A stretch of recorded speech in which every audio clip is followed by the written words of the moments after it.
we're joining the game very quickly. We have Rob Woodhead out here from today's match sponsors, Derbyshire Solicitors.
County, that's nice, isn't it?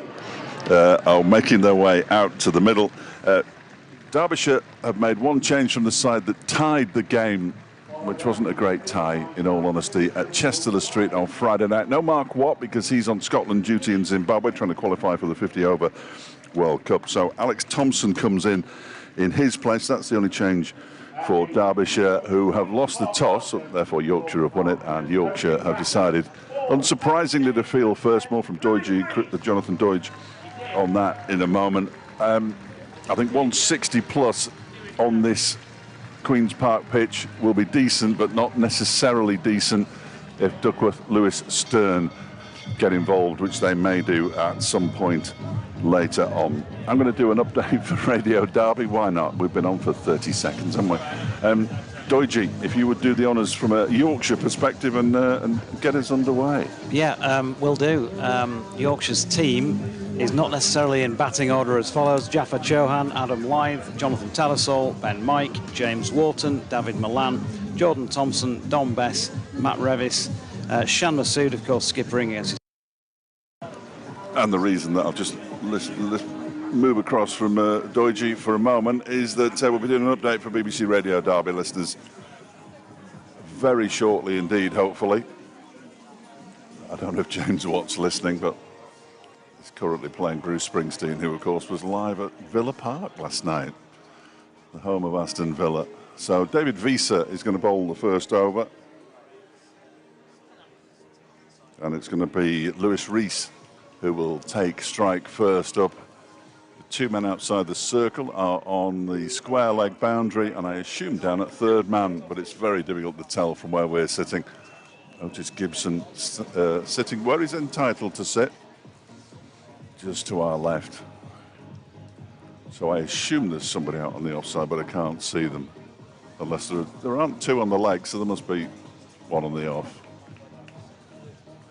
I can't see anybody out there either. Excellent.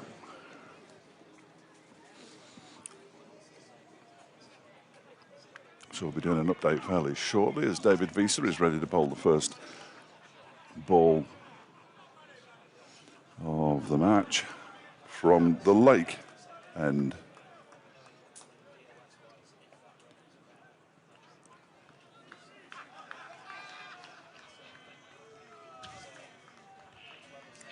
Here we go.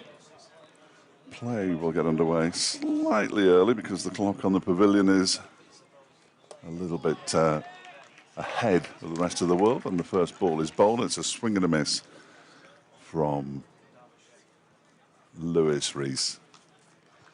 David Griffin's had one ball sitting in front of us. Here comes the up down.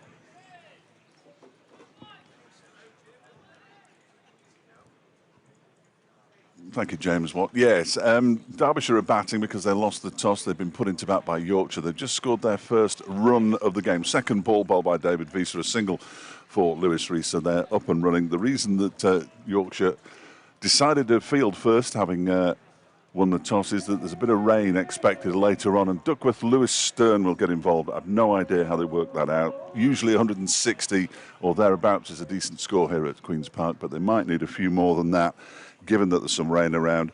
One change to the Derbyshire side from the tie at Chesterfield Street against Durham on Friday. Alex Thompson has come in for Mark Watt, who's currently in Zimbabwe, or on his way to Zimbabwe, to play for Scotland in the World Cup qualifiers. Third ball comes in. It's defended by Harry Kane. 3 balls gone.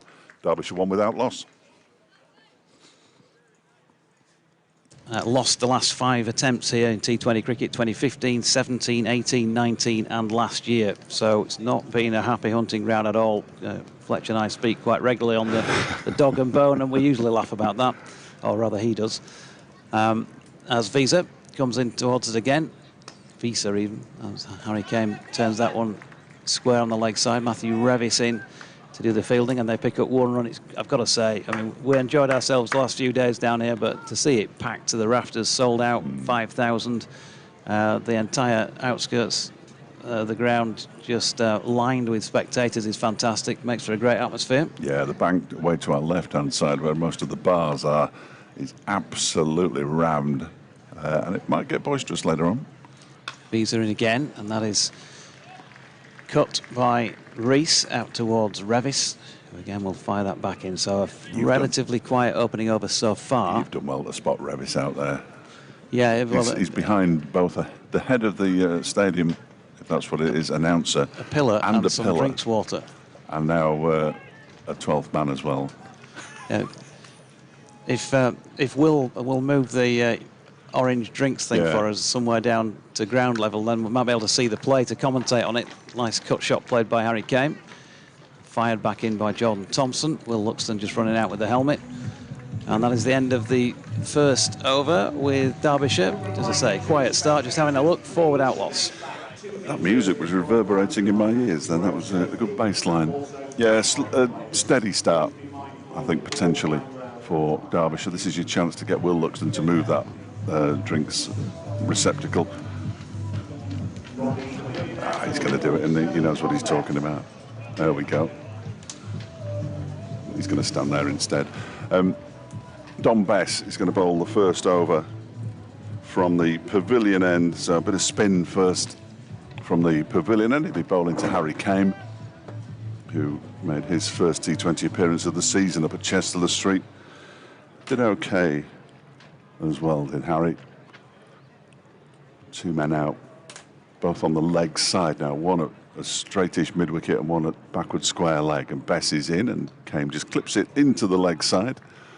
And they pick up a single, like Jaffa Chauhan, who did the fielding there in the far distance. I've no binoculars. I've lent my binoculars to Tom Skinner for this match because he forgot the ones he'd already borrowed off David Griffin. So the club could do with a pair of binoculars if anybody's willing to sponsor them out there. Otherwise, Tom will have everybody's. Bess over the wicket to the left-handed Rees, who sweeps backward of square on the leg side for 4 runs. There's a despairing dive in the far distance by Revis, but he can't quite get there. I'm not sure whether sliding around the boundary is a particularly good occupation to have at this particular ground. The spectators, although there is a distance they have to be away from the boundary rope, they're still very close, and you wouldn't have caught me sliding anyway. 9 without loss, Derbyshire. Bess around the wicket this time to Rees, who can do nothing more as he's cramped up than push it out to Dawid Malan in the offside. He's filling an extra cover, and again there's no run. The crowd just a bit of a buzz at the moment, and no more really, as Bess is in again, and this time it's on leg stump and turned around the corner by Rees, but he barely gets hold of that one. And is that Adam Lyth who did the fielding there? It was.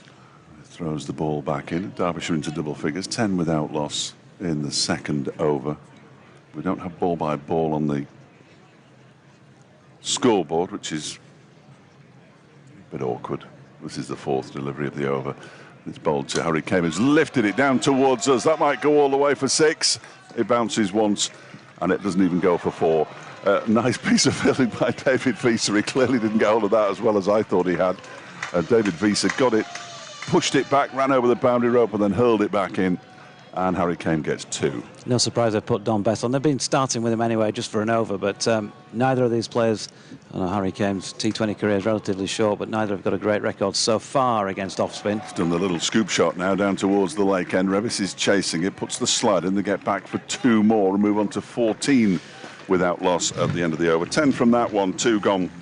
Yep, played it nicely, didn't he, over his head. Not an easy shot to execute, particularly when you're getting it from the speedsters, but even so, he got it right over the top of Johnny Tattersall, so no chance of going to the hand of anybody. Well worth the couple, so 14 is it's a reasonable start, isn't it? It is, it is. They've gone early to Hey Jude, haven't they? Very early. Yeah, a couple more beers down your first, surely. Yeah, I'd have thought so. We haven't had that song yet. Thank you, yeah. Just had Will Frayne moving the water canister around so that we can actually see play away to our left to the clubhouse side, as that's a dot ball. First up, Visa bowling this third over to Rees. Brilliantly replaced the water canister with his size 10. It's not too bad though. No, Better it's than not, it was. no, absolutely. You can actually see a little bit of grass over there. And a few legs. A few legs that are like mine, bright white.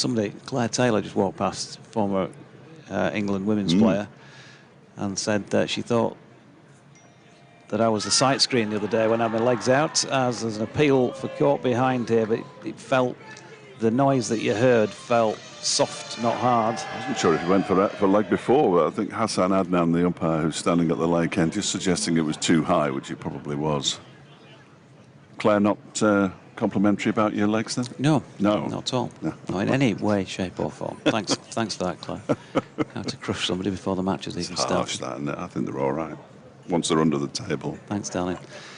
7 apiece for these two batters then, 14 without loss. Down the pitch comes Rees and misses out. He's trying to get that one away. It looks like he's trying to flick it over cow corner, which has got the man inside the circle there. I think it's Ben Mike. The men outside the circle at the moment. As usual, when Visa is bowling, at backward point, getting a little further out towards third man, and then at deep backward square, Revis at backward point, Jordan Thompson backward of square leg. He's a slower ball, nicely bowled, and Rees pushes out into the offside. There's a shy at the stumps. Tell you what, that was travelling from James Wharton's throw, and a good bit of backing up. I think it was Adam Lythe in the end who got his body in the way. Ben Mike couldn't. So 1 run. That was brilliant backing up, really, especially from Lythe, who might have been expecting Ben Mike to get there, but he had to put the dive in. It was thrown so hard, wasn't it? It was some throw. Yeah, never easy when you're the second backer-upper as well, because if the first one diverts it somewhere, you can look a fool, even though you were kind of in the right place in the first place. Visa into the right-handed Harry Kane, who's lofted that one towards Shambasood. He's going to drop agonisingly short, and then his throw at the stumps also misses. 1 run. Yorkshire dropped a couple of catches, by the way, on Friday night, which it cost him a few. Jordan Thompson put down one that he will say that he probably should have taken 100 times out of 100. Went quite a long way up in the air, but he had ample time to get underneath it. And then David Milan also dropping one of those above your head when you've got your fingers pointing up, and I think it hit the heels of his hands. He was at extra cover at the time. Cracking shot this by Rees. Short ball by Visa, and it's been dispatched through the covers. That was a super shot.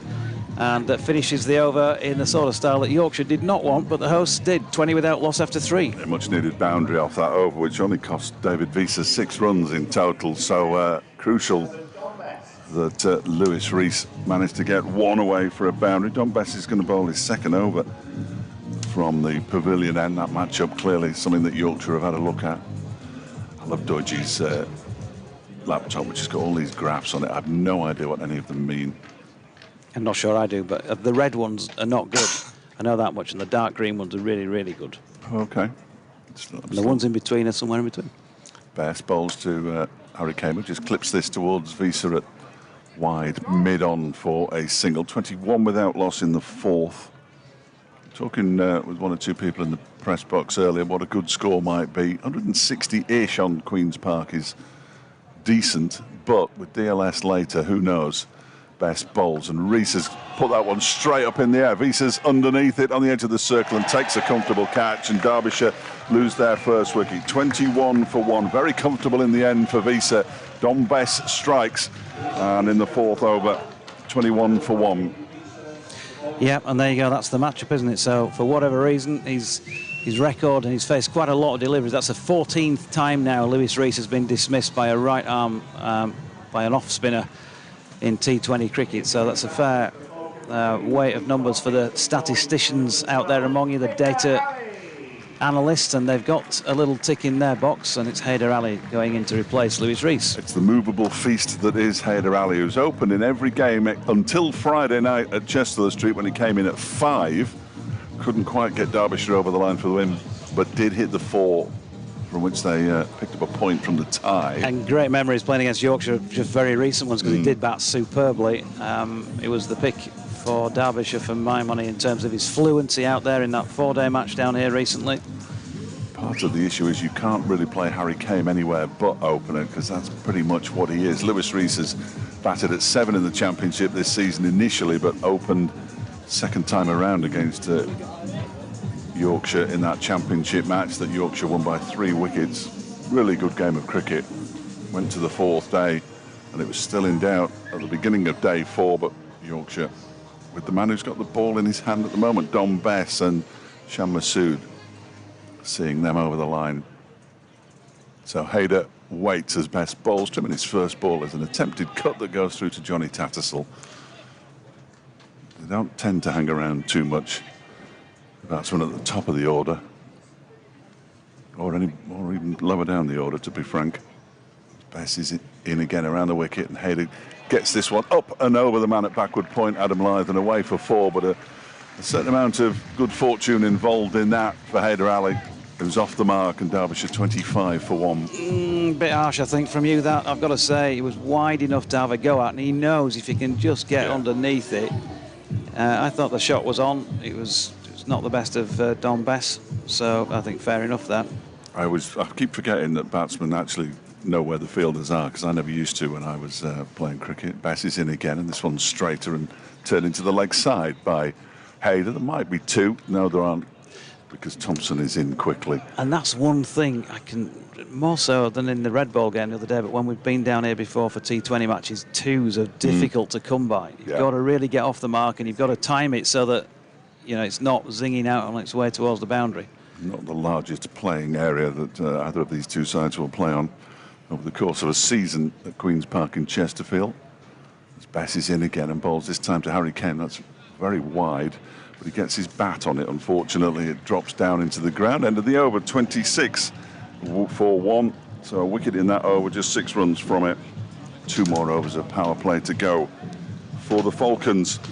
Yeah, which could change it quite a lot, but Harry Kane so far has not looked like he's been striking it with masses of fluency, and I think, you know, from Yorkshire's point of view, Lewis Rees would have been the man, danger man at the top, so you could see there was a certain amount of celebration about taking that wicket, because I think they know that if they let him get in, then it could be a difficult afternoon. 58 from 47 balls on Friday night, Lewis Rees. Yeah, so Hayder Ali, who I've got to say, his data stats are not great at all for a fair few different types of bowling. Excellent. Well, so far, that could change. I mean, the stats are there to be rewritten out. It's Jordan Thompson who's coming on for his first over for this 5th one of the match from the Lake End, and bowling to Hayder, who's got an inside edge on it. Jaffa Chauhan feels it short, fine leg, and they get a streaky one. He's backing those stats up. Well, actually, against right-arm fast medium, he's got a bit of green about him, so that's not so bad. I feel better now, but not much. Harry Kane also, he's been dismissed 13 times by right-arm fast medium bowling.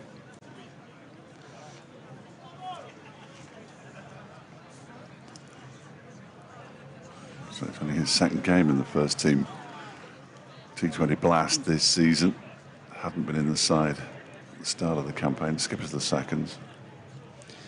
Here comes Jordan Thompson then, and that's nicely played by Harry Kane. Runs it down to 3rd man where Ben Mike comes in, but again, there you go. He's nicely played, and he sort of took the pace off it, but still there was no chance with Ben Mike being in quickly of getting back for a second.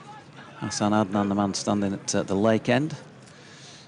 It's a totally different feel to the weather to what there was earlier in the week. It was hot and sunny, whereas it's very much humid, cloud cover sort of feel this afternoon, and the wind is not as strong. You can see the flags only half blowing out on the council buildings.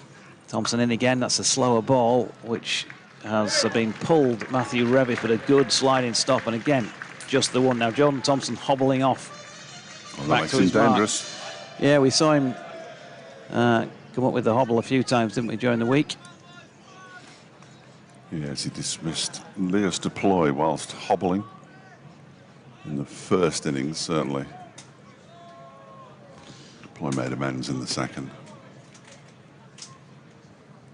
Thompson then up the incline again. That's nicely played. There's big shot by Harry Kane. 6 runs just to the left of the black side screen at the Lake End of the ground. And stood and delivered, and Jordan Thompson hobbling off again. Clearly he's not going to feel much better after that, is he? So I think it was just a little bit of width. It was there for him, wasn't it? The ball. Yeah, it was slot, wasn't it? Definitely there for him, and he can hit a long ball, Harry Kane. You get close to him, he's only diminutive, but you get close to him and his arms are very big. I imagine he's been in the gym. 35 for 1. Thompson in again, and this time Harry Kane nudges it back with a square leg. Revis and Chohan, the ball splits the pair of them, and Revis fumbles then. They take a second, and they're coming back now for a third, so that's cost them a run that they wouldn't otherwise have got. I don't see many threes today, I wouldn't have thought. No, might be unique come the end of this match. Just looked like it bobbled on him. Yeah, it did, didn't it? Last minutes, he's going down with the hands. Just took a little bit of a deviation. So 38 for 1. Haider Ali, who is in the red in the power play in terms of his record, so that's not good. 7 not out. And he's dropped this one into the leg side, and Jordan Thompson dives across. Already struggling with the ankle. He's throwing himself around all parts of Queen's Park this afternoon. 39 for 1 at the end of what was a good over, the best over so far from Derbyshire's point of view, because they took 13 from it. Yeah, decent. 6 always helps, of course, but a decent over for Derbyshire. Ben Mike has just handed his cap to Peter Hartley, so he'll bowl the final over of the power play for Yorkshire. But Harry Kane settling nicely, 19 from 12. Just that 1-6, no 4s yet. He does have a 3 to his name. Now Ben Mike, I keep match on match, keep mentioning this. He's a mixed bag for Yorkshire. I think he did it against Derbyshire up at Headingley, yeah. A couple of shockers and a couple of really good overs on Friday night. Had 2 for 4 in one over. Then one of his other overs was the most expensive of the night, 18, and another one went for 16, I think. So which one's going to turn up first here, Ben? It can happen, can't it? It can happen. When it becomes a pattern, it becomes slightly alarming, but it can happen to anybody. Haider on strikers. Mike is past the umpire now. He turns this slightly unconvincingly into the leg side for a single. Johnny Tattersall comes from behind the stumps to do the fielding. And Derbyshire move on to 40 for 1. I suppose it's signalled leg by in the end. No, he's moved on to 9. I beg your pardon. You misread the scoreboard because they put that on before they put the total on. You'd think they'd be linked. Anyway, you think something would be linked. 2 men outside the circle, 1 on either side, I think. I can't see the man on the offside at the moment. As this next delivery is pulled into the box because they're both on the leg side, and he might just split them here. There's a dive, and he does split them. Harry Kane, nice shot, banged in short by Ben Mike, and pulled away, and the dive came in from Dom Best, but he couldn't quite get there. Jordan Thompson was running around the boundary as well, but he split them perfectly there. 44 for 1. Yeah, nicely placed, and certainly good timing as well. Getting going. 23 off 13 deliveries for Kane as Mike bowls to him, and he just guides this down to third man. That might go all the way as well. Lyde's already given up the chase. That was well placed too, straight into the ground, so it was never going to be a catch to Revis backward point. The man at short third man, well, that's just a lunacy position, isn't it, really? You can't do anything at short third man. The ball doesn't go straight to you. You've had it. Same with short fine leg, really. And that's usually where they hide fielders. I'm surprised they're hiding Adam Lyde. The rest of the fielders must be good. That's prompted a word in the shell light from David Visa, across from mid-on. 48. What advice? Yes, I wonder why he said no. He said, yeah, no, mate, I shouldn't bowl that. Just bowl him out, pal. He just bowled the last two shorts, hasn't he, really? Given Kane the opportunity to stroke a couple of boundaries. He's in again. This one's, a play and a miss from Kane. Perhaps quicker from Ben Mike. Put that one through.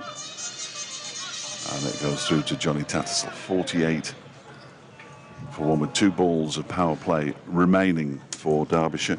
It's a small ground, isn't it, to be bowling short, because if you just get any sort of a nick, top edge, whatever, it could fly for 6.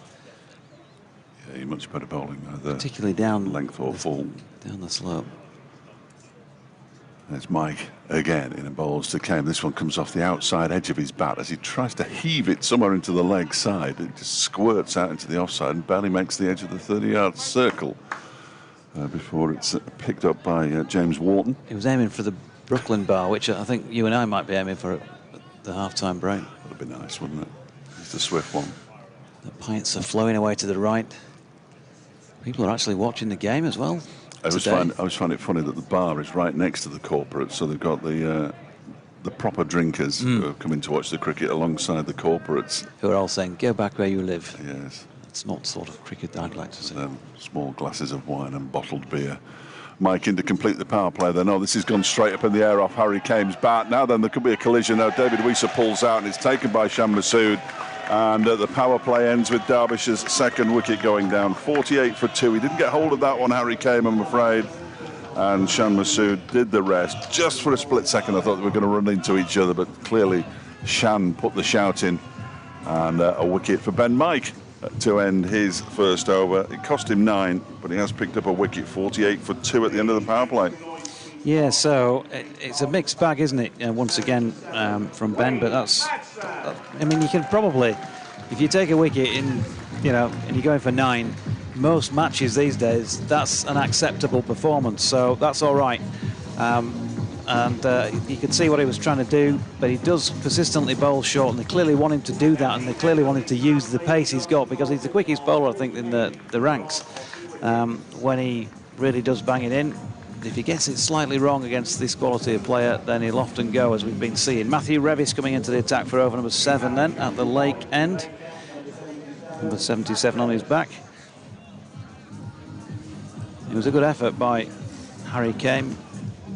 27 off 17 in the end. Yeah, so I think I'll double check.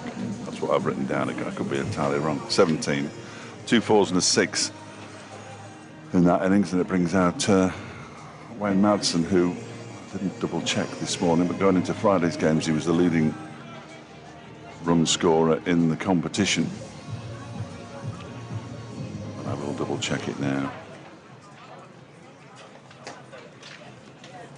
Won't be on strike now. David Malan's overtaken, of course he has. Revis to Hayder, who pushes back to him first ball. So a good little start from Matthew Revis. Milan 488, I think. Yeah, after absolutely. Friday. And Wayne Madsen 451 after Friday. Then Sam Hain third with 417. Zach Chappell has sneaked into the leading wicket takers with 16. We'll see him later. Hayder waits, and Revis again goes relatively full. It's been looped out into the onside, which is perfectly safe because man has gone back to long on. That was Weiser. So post power play, the fielder's been sent out. James Wharton to Wayne Madsen. He's down at third man. Jaffa Chauhan's been sent to fine leg, presumably a good ramper of the ball. Ramper, reverse sweeper, the lot. Reverse sweeper, yeah, he likes the sweep shot. I know Revis is sharp enough, but it won't put him off. Jordan Thompson been brought in from mid-wicket, up inside the circle, mid-on, mid-off. Extra cover point. There's a sweeper out on the cover boundary. And here comes Revis then to Madsen, who flicking to leg and taking on the field first up. And he's gone, has he? He's gone. Brilliant throw. Brilliant throw to dismiss Wayne Madsen, taking on the danger man, the man that makes things happen, Jordan Thompson, with the direct hit. And that is a big, big wicket for Yorkshire because, well, as we've just been saying, second in the run-scoring charts, Wayne Madsen, and he's given himself absolutely no chance of going back ahead of David Malan now. Well, there wasn't a run there, was there? Quite simply, he tapped it and ran, but there wasn't a run there, I'm afraid, and Wayne Madsen has perished after facing just one delivery, and he pushes his bat into the ground. He's massively frustrated. He enjoys playing here at Queen's Park, always has done, in his 15th season now for Derbyshire. But he will be playing no further part with the bat this afternoon, I'm afraid. It is Leas Deploy and Haider Ali who are now together, and that might give Yorkshire one or two nightmares. 250 odd, I think they added in the second innings, to no avail ultimately, of course, as Yorkshire went on to win the championship match. Leas Deploy has got one good score this season, and that's it. He got a 66 not out against Birmingham at Edgbaston, which helped Derbyshire to a run chase in excess of 200 for the first time in their history. Not forgetting his 70 odd to knock Yorkshire out of the second team T20 on Thursday at Wormsley as Revis is in and Haider Ali misses a little flick down to third man. I've been trying not to mention that because I'm slightly embarrassed by it all. 5 players, was it, who played in the first team this week, played in the second team to knock Yorkshire out after an unbeaten run throughout that T20 tournament? Yeah, well, something like that. Something like that. 5 players. Something like that. In my defence... Just thought I'd throw that one out there, Fletch. I don't have to defend it at all. What I would say... As Revis is in, and Haider Ali drops that out into the offside. Milan into field. Wouldn't want to... Another silly run out at this stage, Derbyshire. No, you're right. It was vaguely embarrassing. I did notice that I was amused by Glamorgan every time they tweeted that whatever the score was against a very strong Derbyshire side. Playing in that match were Ben Aitchison, who was the first team in the Red Ball game and is in the T20 squad but hasn't played yet. Harry Kame, who hadn't played T20 cricket for the first team. Revis to Haider, dropping into the offside, Lything quickly, no run. I've got no further defence, Your Honour. I've banged to rights very much. That's a great first over by Matthew Revis, because they took a wicket within it and he went for just the 1 run, so 49 for 3 off 7. That is the most miserly over I think I've seen this season in T20 cricket. Off the top of my head, I saw an over go for 2 at Durham. I think it was Nathan Souter. But that is a magnificent over in the context of this match. I think I'm right in saying, I'm not going to bother looking through all the records, but I think Yorkshire have had a maiden against them. Have they? At least one. I think you it could have been many the first match against Birmingham. You no. don't see many. Yes, good shout. I did see some of that game. I didn't see it all, but I did see the first 10 overs of Yorkshire's response in the blast off Derbyshire's home game against Lancashire.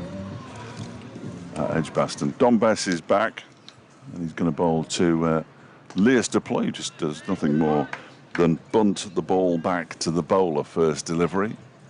That's the first ball that Deploy has faced.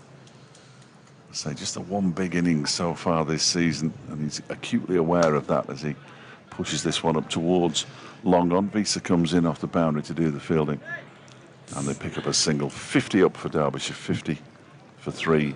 To absolute silence inside Queen's Park.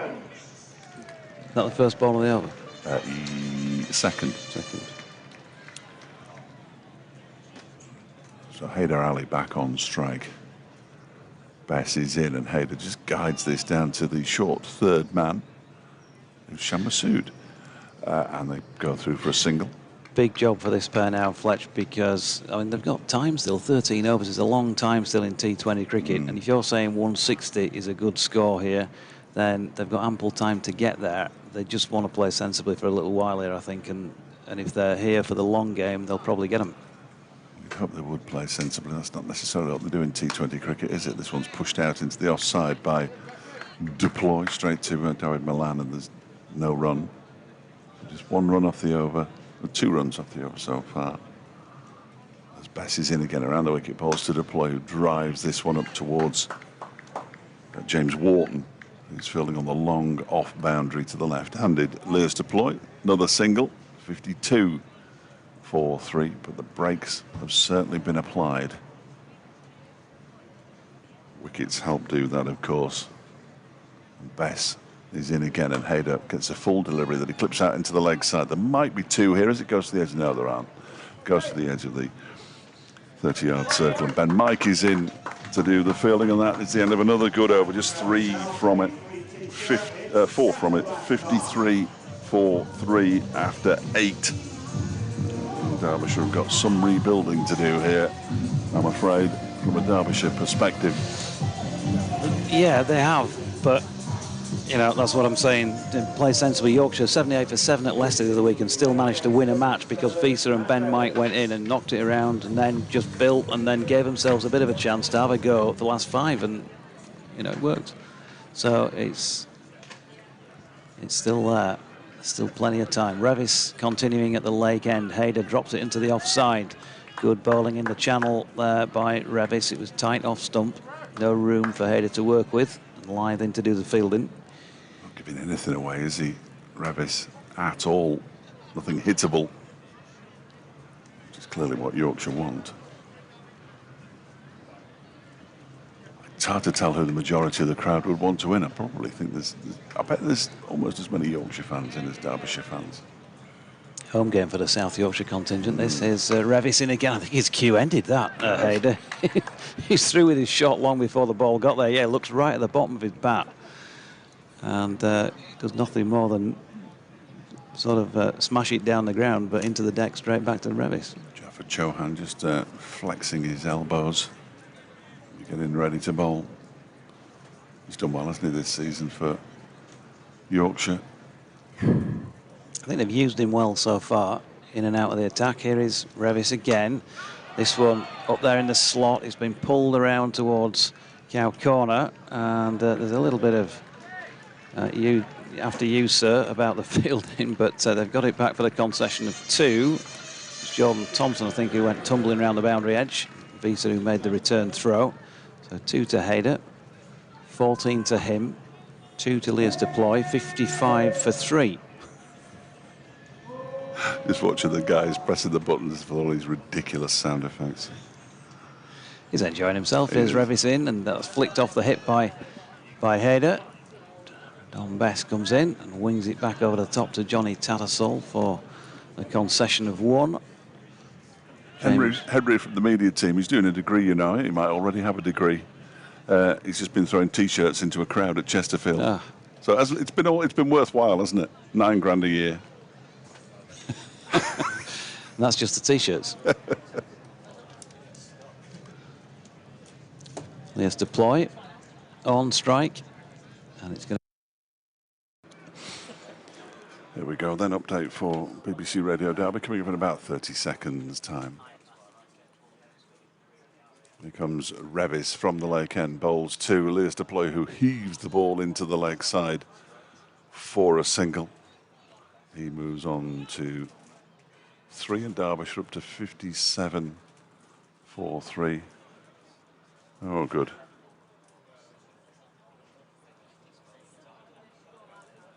Half a month's worth of rain could fall in the next 24 hours.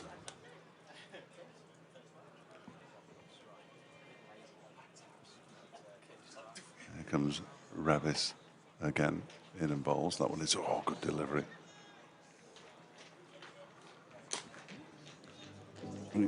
Yeah, it's not going as well as it might do here. End of the 9th over has the 9th over has just been completed there. 57 for 3 now. Lost 3 wickets relatively quickly. Lewis Rees out early for 12, caught by David Visa off the bowling of Don Bess. Harry Kane then was caught by Shan Masood off the bowling of Ben Mike for 27. That was the final ball of the power play. And then Wayne Madsen inexplicably went for a quick single and was run out. First ball he'd faced, direct hit from Jordan Thompson. And Derbyshire in a spot of bother. Hayder Ali's on 15. Leas Deploy has 3. Derbyshire 57 for 3. But it's been a really good start from him. Ben Mike 1 for 9 from his 1. Jordan Thompson went for 13 off his over. He's already, of course, had that run out of Wayne Madsen. Don Bess begins a new over. Leas Deploy squirts it out into the offside, no run. 3 overs. 3.1 now for 1 for 20 for Don Bess. It worked on Friday. I think 4 overs for 22. Here we go again. Around the wicket to the Derbyshire skipper, who tries to make room for himself and manages to get it down to a very fine third man. Jaffa Chauhan couldn't cut it off either, and he picks up 4 runs. And again, slightly fortuitous. I'm going to stick with fortuitous on this occasion, Doiji, and I'll argue my case. It came off the edge of his bat down to a very fine third man, and they moved up to 61 for 3. 7. Okay. 7 to Leas Deploy, who waits as Best bowls to him again. This one's on his pads, and he clips it into the leg side. Revis is out there patrolling the leg side boundary. So just a single on this occasion, 62 for 3. 8 now for Deploy. Who's got a good record against most opposing bowlers. Left arm Chinaman, there's none of those in the Yorkshire ranks, and left arm quickies are none of those. He's not the best at, but otherwise you'd be pretty confident that he's got something to come back at most bowlers with. Best bowls to Hayder, who tries to cut this one and pushes it out to the edge of the circle on the offside for another single. Although off spin actually is fairly grey, so grey. What's grey then? That's somewhere in green between. and red. That's kind of just neutral, it's really. Grey so area. Neither in or there, really. Yeah. Not dominant, but not Not a sitting duck either. 63 for 3. He waits as Best bowls and he tries to scoop it. It's gone down the leg side. It might go all the way to the boundary. That would be 5 wides, I fancy, unless he's 5 wide signalled by umpire Peter Hartley. So 5 more to the total. He'll have to bowl that one again. 68 for 3 now. All runs gratefully received by Derbyshire at this particular point in proceedings. He's a little unlucky, is Dom Best, but strayed slightly offline. And anything down leg side ridiculously gets called wide. As Bess is in again, and this time he goes back into his crease as Leas Deploy gets the very bottom inside half of the bat on it, up to David Visa at mid-on. Gets a single, moves to 9, 69 for 3, but wasn't in control of that one. But again, it's a matter of getting the runs where you can. Hayder, who's faced 20 deliveries for his 16 so far, drives the ball very hard down the ground, but Visa's there at long off, and just a single is taken off the final ball of Dom Bess's over. An expensive one, a relatively expensive one in the context of the game. 70 for 3 then after 10. Derbyshire 13 runs off that Dom Bess over. 17 to Hayder Ali and 9 to Leas Deploy. Yep, and Dom Bess completes his set of 4 overs with, as you say, 13 off it, so that's the equal most plentiful over for Derbyshire's batters so far. And 1 for 33, Dom Bess from his 4 overs. So it's not bad though. It's not a bad effort at all. No. Oh. And then Jordan Thompson is not enough in the ring. Spotted by Adam Lyth, I fancy, who had his hand up straight away to stop the bowler from bowling. So it brought up James Wharton. About a stride and a half from letting go of the ball there, Jordan Thompson. And that could have been, yes, it's those little things, isn't it? If you get that wrong.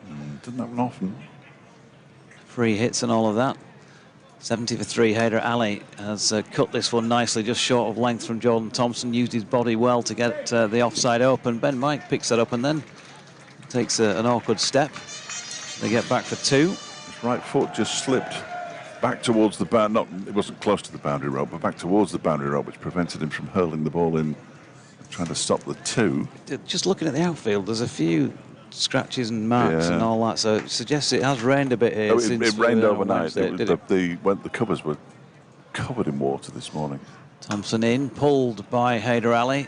Out there on the boundary is Revis, who has dived and knocked it over the boundary. He got there. He did, didn't he? Actually got there. I thought he had the ball in his hands. And he's managed to shovel it over the boundary. He'd be disappointed because fielders pride themselves on that kind of thing, don't they? It was a terrific effort to get there in the first place because Hayder hit it very hard. But once he'd got there, I thought, well, he's going to keep them down to 2. Still to come for Derbyshire: Brooke Guest, Maddie McKiernan, Zach Chappell, Alex Thompson, George Scrimshaw and Zaman Khan. They've got a fair bit of pace. Haven't seen in Zaman bat yet this year. Here's Thompson again, short of length, pulled past, short fine leg and 4 runs. It's not a good delivery by JT on this occasion. Was it a slower delivery? It just seemed to take a long time to get to him, didn't it? Yeah, it was just a line, wasn't it, really? Just able to help it on its way. So score starting to mount now in the back half of the contest, and still that 160 is on. 80 for 3 in the 11th. So no question 160's on, possibly more. Yorkshire will want to try and peg this back again now. As Thompson in, that's flicked off the legs by Hayder.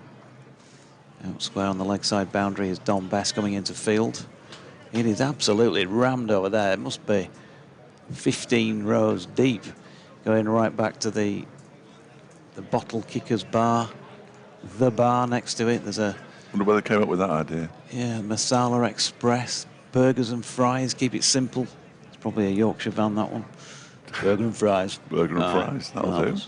And Jordan Thompson switches to round the wicket, slower ball to Leas Deploy, who's not dealing with that as fluently as he might, and just pushes it back into the offside, no run. Completely did him, didn't it? Completely did him. Yeah. Nicely done. I was just being kind. Don't do that, doesn't suit. So, Tomo, gone for 23 so far. up the incline again. And Deploy gets an outside edge on it. Jaffa's going to reel this in just outside the circle. And they're going to have to settle for Warner's. George Hill walks out with a helmet. A couple of Derbyshire staff out there with some drinks. And we've got 9 overs to go, 82 for 3. Tom Wood and Anuj Dal take the drinks out. Not too much of Nudge this season. Went into the competition with a side strain. Best fielder that Derbyshire have got by a million miles. Certainly the quickest. And Tom Wood, who started the competition in the... I think he started. He certainly played a few games in the middle order, but has lost his place when Harry Kane was introduced as an opener. And Hayder dropped down to 5 initially on Friday night, but 3 this evening. Ben Mike's going to come back from the pavilion end. 1 over so far. Picked up a wicket, went for 9 runs. Decent enough. Figures, that is. He'll be bowling initially to Leas Deploy. What was that definition of decent again?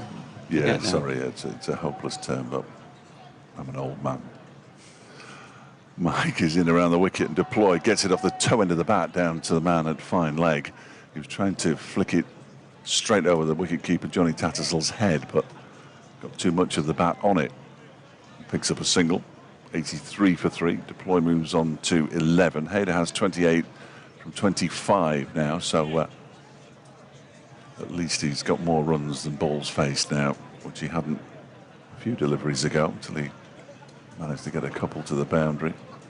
Helped by a slight slip from Matthew Revis on the boundary edge. And goes Mike once again over the wicket to Hayder, who's lifted this one straight in the air. I think it's hit him in the helmet. It's hit him somewhere. It can't be the helmet because they don't call for the medical staff, but he's down on one knee now, and now he's dropped his bat. Is it his arm? It might be his arm. His right arm. That's not good. If he's got him on that wrist area with that bony bit. That's horrible, isn't it? Yeah. And here comes the physio. So there'll be a slight delay in proceedings here. Shall I read some correspondence? Only if it's nice. Having checked it first. Yeah, absolutely. If you've checked it, you can read it. Martin Bloomfield then has come up with some poetry. I think he did that the other day, didn't he? At the end of last year, I'm sure, Peter Willey, Matt Waite, Sean the Door. Well, I think that was actually David Willey, to be fair, Martin. Yes. At the start of this season, for no earthly reason, we played with a whimper, not raw. T20 since, 1+5 to get to the final we strive. Today would be 7, which would leave us in heaven, our hopes still very much alive. In county, we have no such luck, as this week many points may be took. Chairman asked of his notion, do you think a promotion's still on? Said, no, do I not like that ECB decision? Couldn't think of a word to rhyme in the last line, he says. Hashtag Graham Taylor, hashtag up Pompey, and hashtag spare Doige's blushes. Thanks, Martin. You've obviously worked on that, and that's a great effort. Yorkshire CCC Grumbler, 100% record in a couple of second team games as well. Not sure what that was about, but good afternoon to you, James Greenfield, who's been in touch again. Said it looks like Joe Biden ringing the bell at the start of the match. David Coleman, he said that we should get more viewers and listeners because it's raining at Edgbaston. And Dutchbird Kate also in touch, saying that she feels she should be talking nonsense with us both. Loved her few days at Queen's Park last week. Hayder Ali is okay, and he's going to continue as Ben Mike bowls to him, and he cuts this into the ground straight to backward point. Jordan Thompson fielding there, and there's no run. Forever Dormo says, thoughtful of God to provide a rain delay at Edgbaston in time for Derbyshire versus Yorkshire. Quite apart from the miraculous change in recent form by Yorkshire in the last 6 T20 games and a win in the Championship, fortunes changing, question mark. Well, I think you've just answered that before you... Changing fortune, fortune's changing. I think, yeah, without doubt. Visa in and bowls to Hayder Ali, who pulls this square. There's 2 fielders out there. The ball does bobble in the distance, and they're going to come back for 2. It's a good piece of fielding in the end. It was Adam Lyth initially running round who got the first touch, and Jaffa Chauhan throwing the ball in. Yorkshire's president, Jane Powell, is here, so stand by your beds. And Sister Jill is watching on the stream from Perth, Australia. So good afternoon, or whatever time of day it is over there, probably early hours in the morning or something like that. Perth's different, isn't it? Late evening. Never sure. Don't want to commit. Mike bowls down the leg side to Hayder Ali. That'll be wide, 86 for 3. Not a good delivery that time from Ben Mike. Yorkshire supporters are absolutely right to be excited about the changing fortune in this competition. The first, then they come here. No, and then obviously the first win in the championship. But just remember, a week tomorrow. Ben Mike in bowls to Hayder. He gives himself some room and lifts this out to the backward point boundary for 6. That's huge. It hit one of the trees and came bouncing back into that little group of spectators sitting underneath it. That's gone quite a long way off Hayder Ali's bat. He moves on to 36. Brilliant. There's a young lad as well there, Fletch, who's in the general vicinity of where it went, doing a funky sort of dance with his number over his head saying 6 on it. I'm liking that. I can't possibly pretend to do that, but wow, that was a big hit. Used the pace of Ben Mike to just lift it to backward point. There's a youngster trying to get an autograph of Don Bess away to our right hand side. In fact, there's 2 of them. The stewards are being very lenient. Because Mike again 92 for 3, and this one's on leg stump and clipped away down towards that similar position where it was fielded earlier by Adam Lyth. This time Lyth picks up, but by the time he's picked up, the batsmen have got back for 2. And Hayder moves on to 38, 94 for 3 at the end of the over. 14 off that one, so Derbyshire are just starting to get into their stride here, and they need to, because there are just 8 overs left.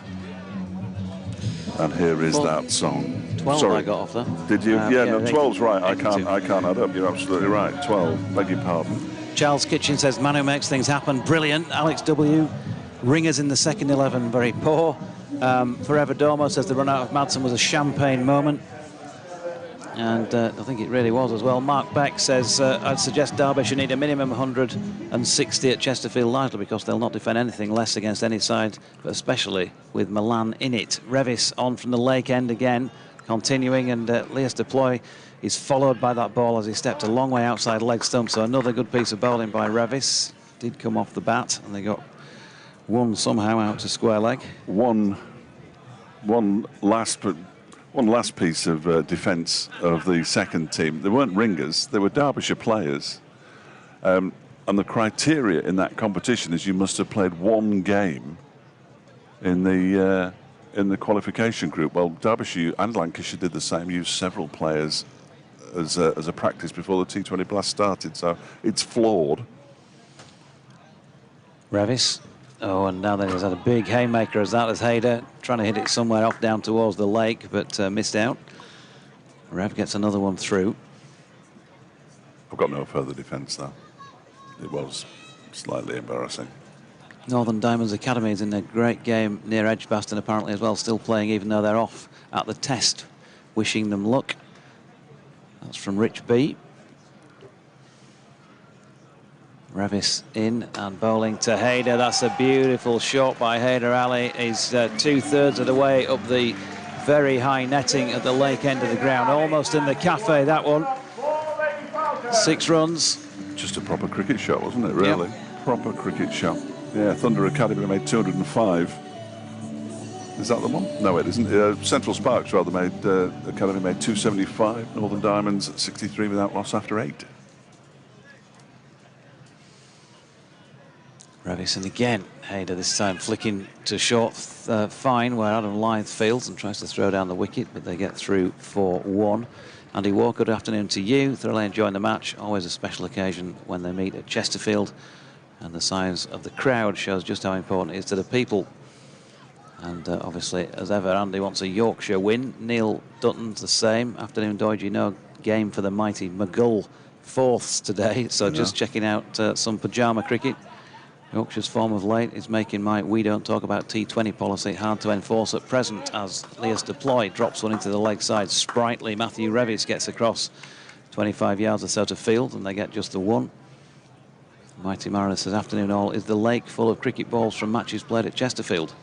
It's a big hit if you actually do reach the lake, but I'm sure somebody will have done that. It's not impossible. The lake sort of to the left rather than straight down the track. Straight down the track, it's a children's play area. So and it says for a right-hander like Hayder Ali now on strike, he's hitting towards that end. Yeah.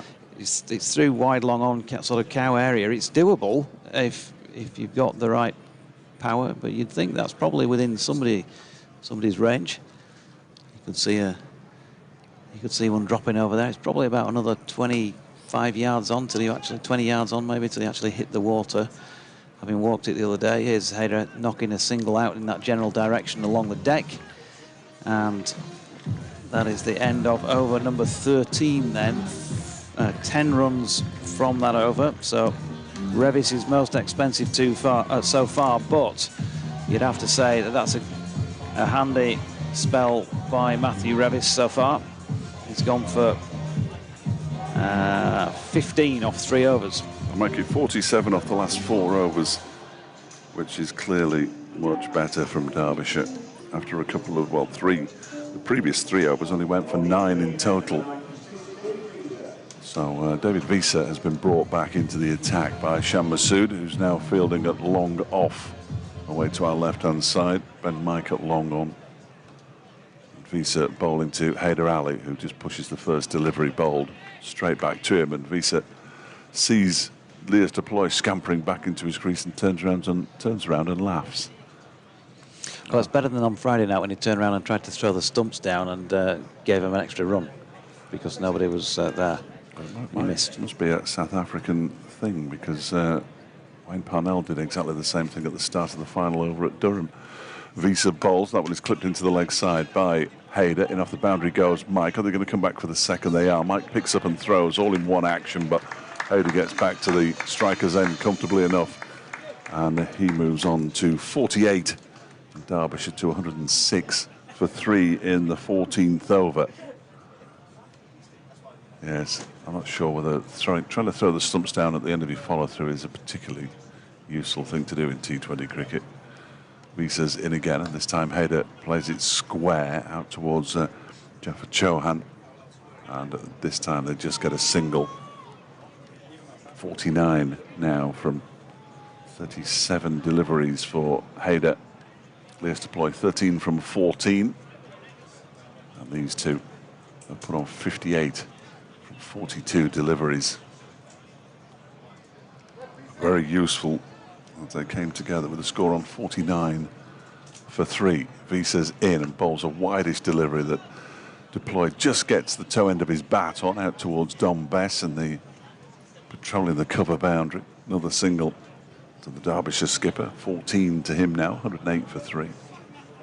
Don't use up any more correspondence because I've got to go at past for a few minutes. I'm just thinking it will give you something to talk about. Well, we usually talk about you in your absence. That's absolutely fine. Visa in, bowls to Haider, who just pushes this into the leg side. Now then, there's a chance of 2 here. For the first time, they've come back for 2 from a ball inside the 30-yard circle. That's really good running, and a half century for Haider Ali, who moves on to 51 of 38 balls with 3 4s and 2 6s. Decent from him. He came in at a very tricky time. Well, he came in at 3, didn't he, after Lewis Rees was dismissed. But he saw a further 2 wickets fall before he was joined by Leas Deploy. So well batted him. And he faces this next delivery from Visa, again pushed into the leg side. Dom Bess races around. They're going to come back for 2 more as well, and that is excellent running.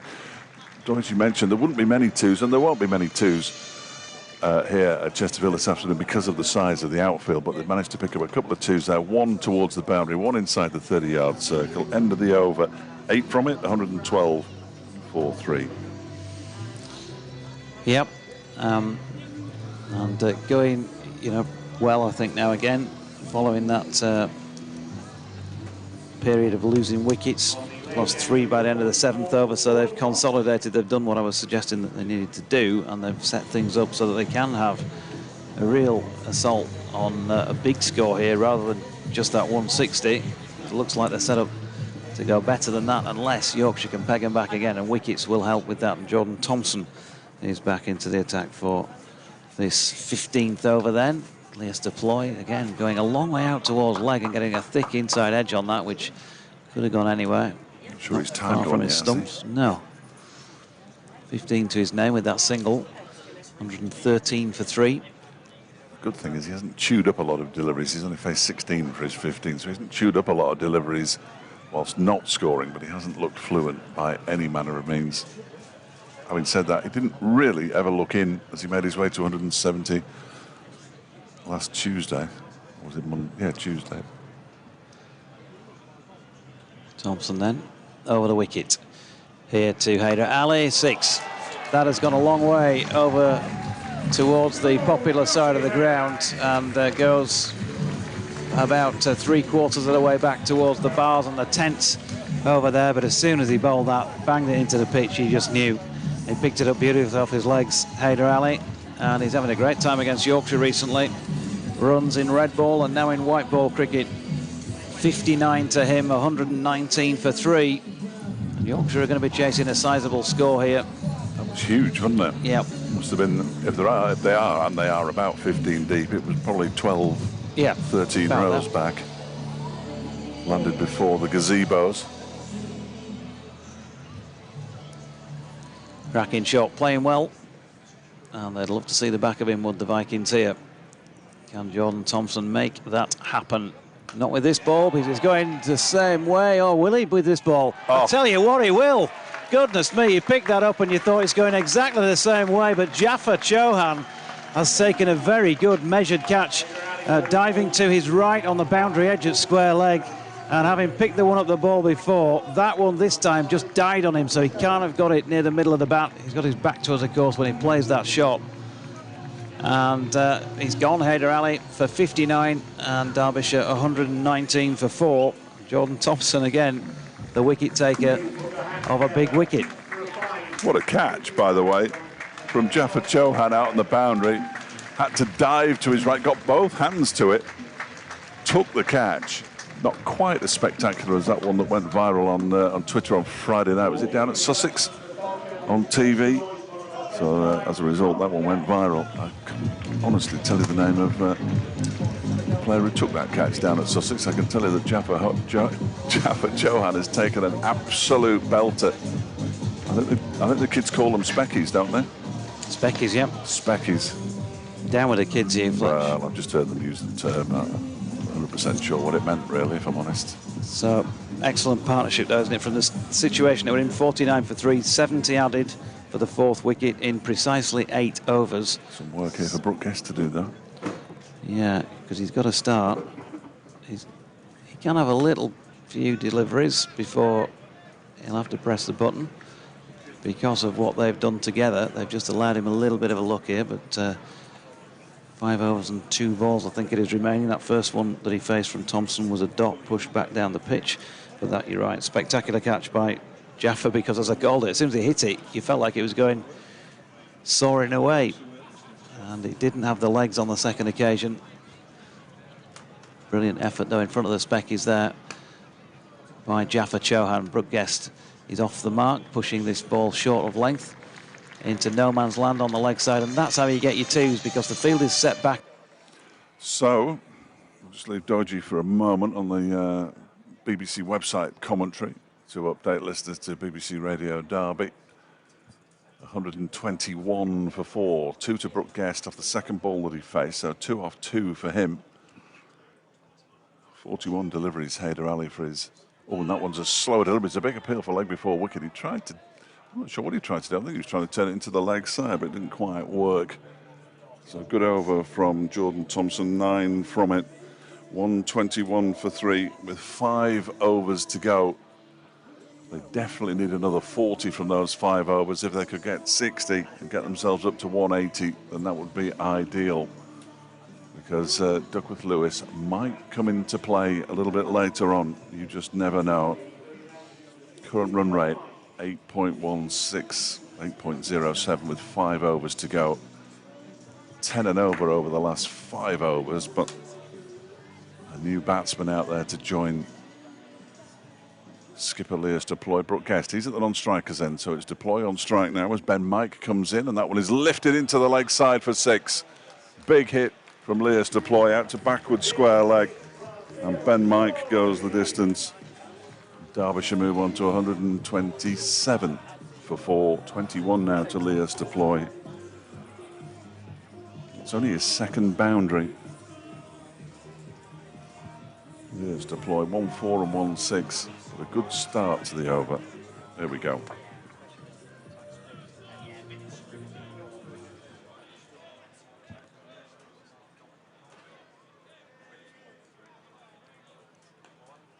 We've just seen Lewis Deploy hit an enormous 6 out of backward square leg. He's just taken a single as well to move to 22, and Derbyshire 128 for 4. Haider Ali, the man out, most recently caught with a stunning catch on the square leg boundary from Jaffa Chauhan off the bowling of Jordan Thompson. He'd hit Thompson for 6 the previous delivery and tried to repeat it, but didn't quite get the ball in the middle of the bat. It was taken almost horizontally to the ground by Jaffa Chauhan. Earlier on, 27 from Harry Kane, 12 from Lewis Rees, and a naught first ball from Wayne Madsen, who was run out by a direct hit from Thompson. Lot rests on the two batsmen out there in the middle at the moment, Harry Kane and Lewis Deploy. Harry Kane has just struck a boundary. He moves on to 6. Lewis Deploy has 22, and Derbyshire in the 16th over are 132 for 4 now. Was just a little bit too much width, or a little bit too short.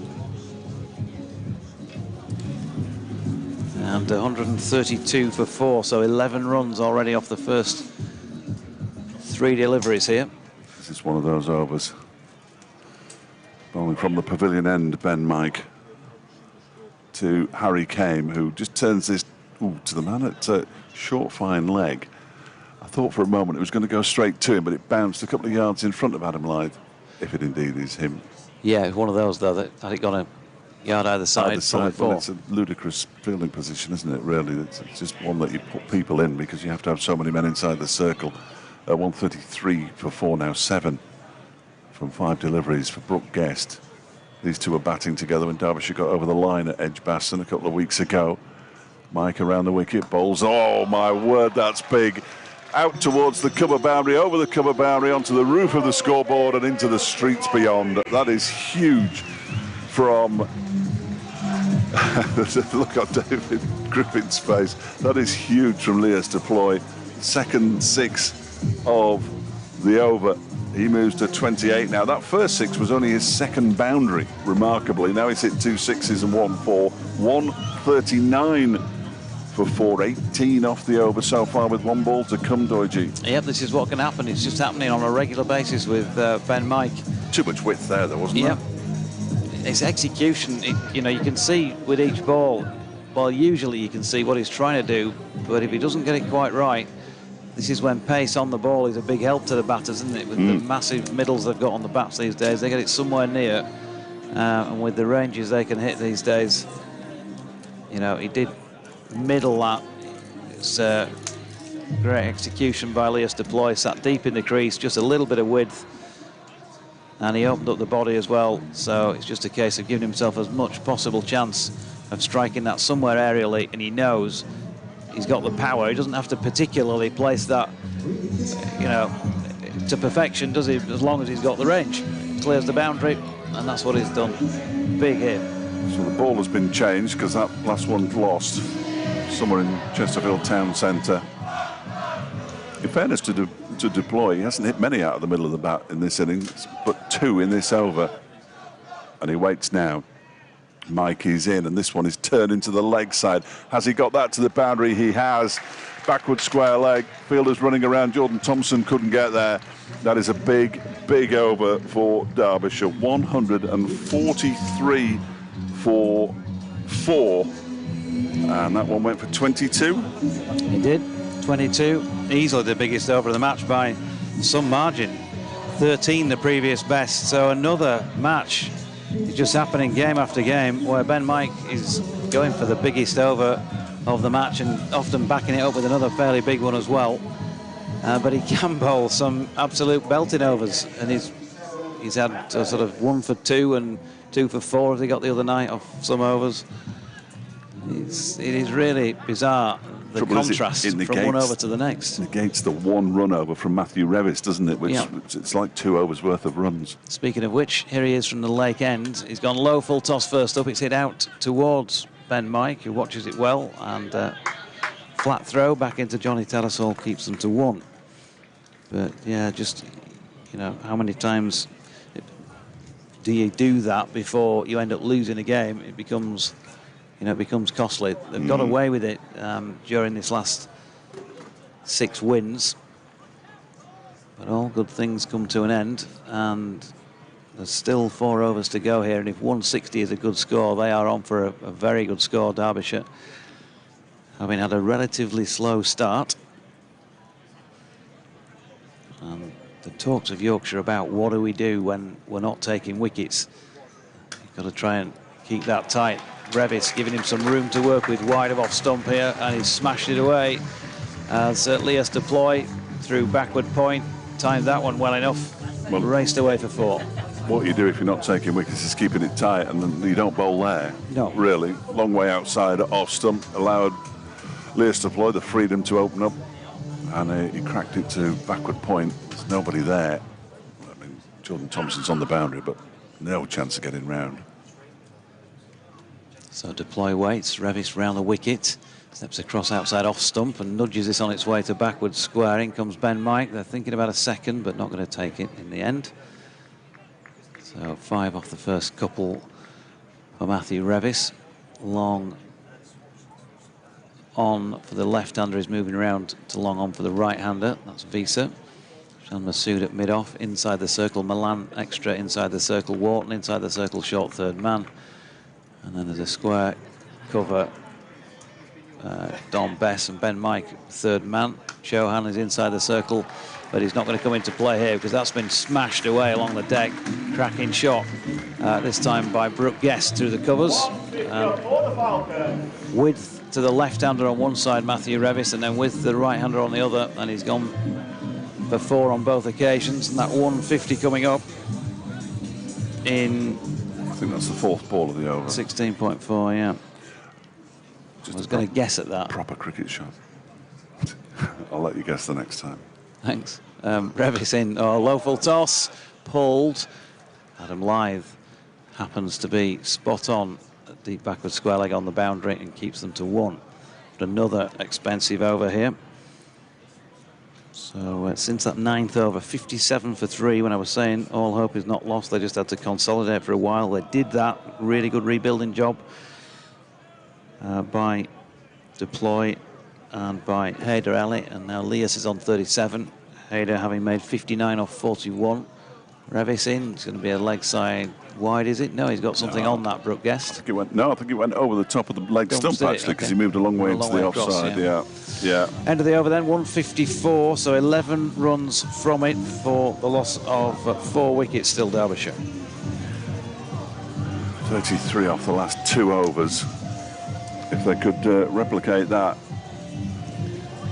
from the final 3, they get close to 200, you know. Yeah, and they've got to look at the death bowling, I think, and it's probably just about getting into the death stages now in the last 3. But Yorkshire went for 61 off the last 4 on Friday night in a match that they won easily in the end.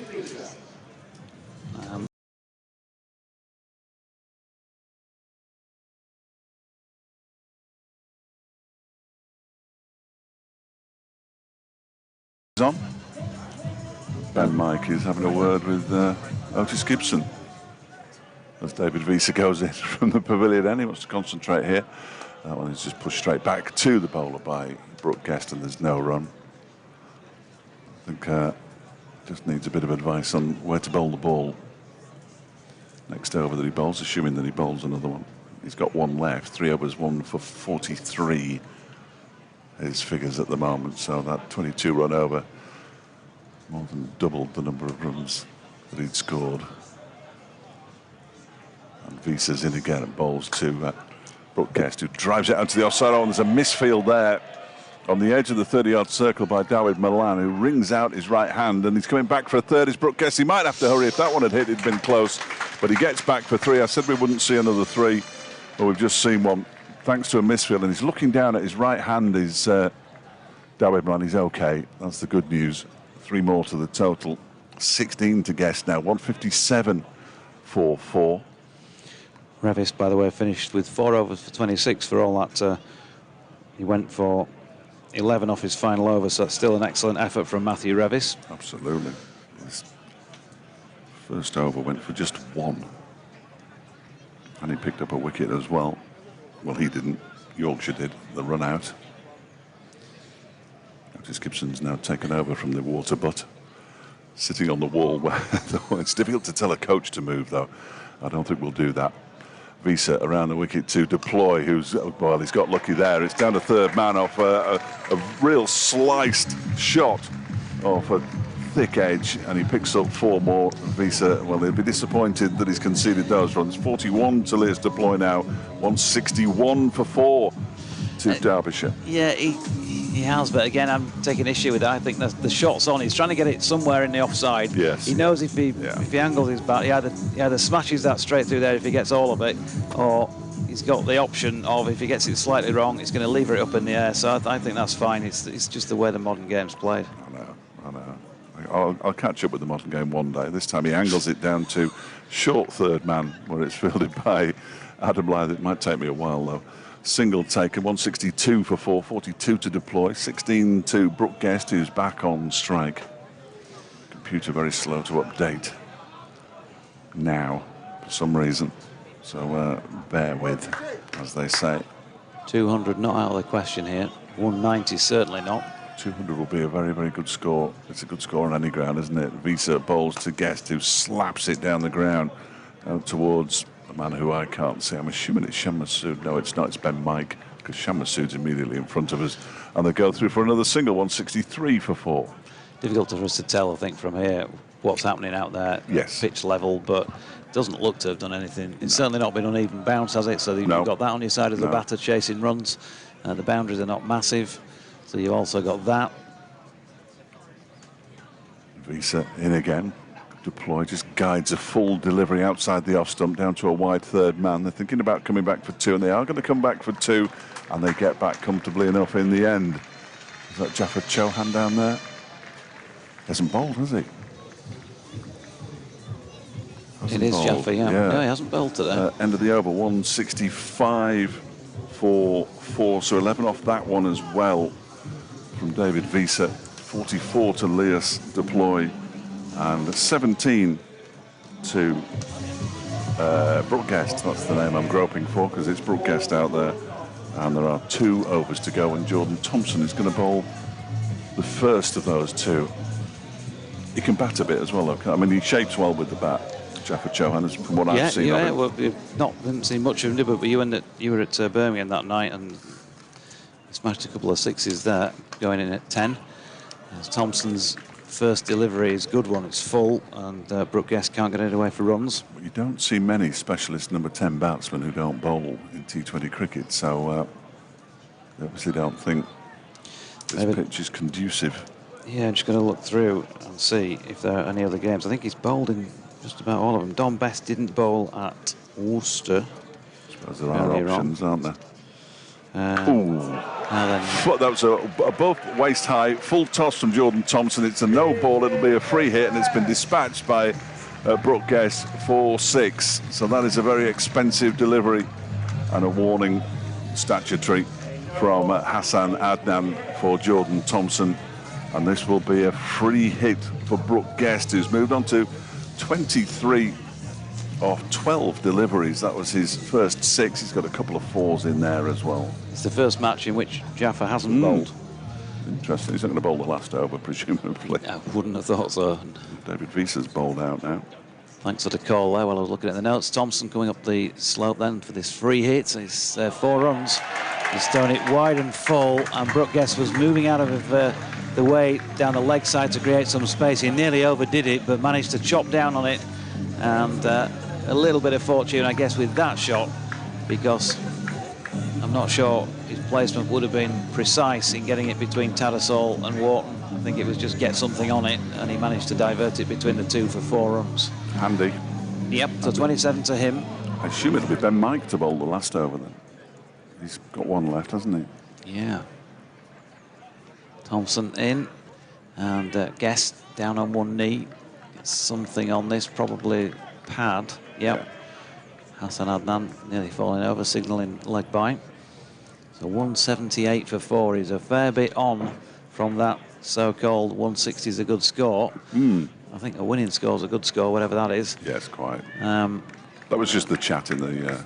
we had a lot of time to chat, by the way. The 200 certainly on it. 9 balls, I think, left. 22 needed to get there. James Wharton just being sent down to our right to fine leg, and Johnny Tattersall moving him a little bit wider than he was going in front of the corporate tent, as Thompson, flicked into the leg side by the left-handed deploy. And juggled with as he picks up by Don Bess. Fumbled. They get back for 2. 180 on the board. It's going to take a bit of getting. They were looking to come back for 2 in any case, weren't they? The batsman on that occasion, whether the ball had been fumbled or not. Thompson then to deploy, who's back and across. It's a good slower ball. I think he's pulled that right round because it was on him. He was on it a lot quicker than he expected. So just the 1 run round to James Wharton. 7 deliveries left, I think. Shows you how much I'm sure a lot of other commentators, I'm not lumping you into that, Dodge, but we don't have to rely on a scoreboard. So much going on, and it's difficult to keep up with precisely which ball it is. Here's Thompson in again, and Guest now then. Will he be run out here by Tomo for a second time in the match? He wanted 1. Jordan did the fielding off his own bowling and sent him back. So good end to Jordan Thompson's set of 4 there. And it's 181 for 4 at the end of the 19th. Jordan with 4 overs, no maidens, 1 for 49. So proving expensive today. JT, David Visa, by the way, finished with 4 overs for 29.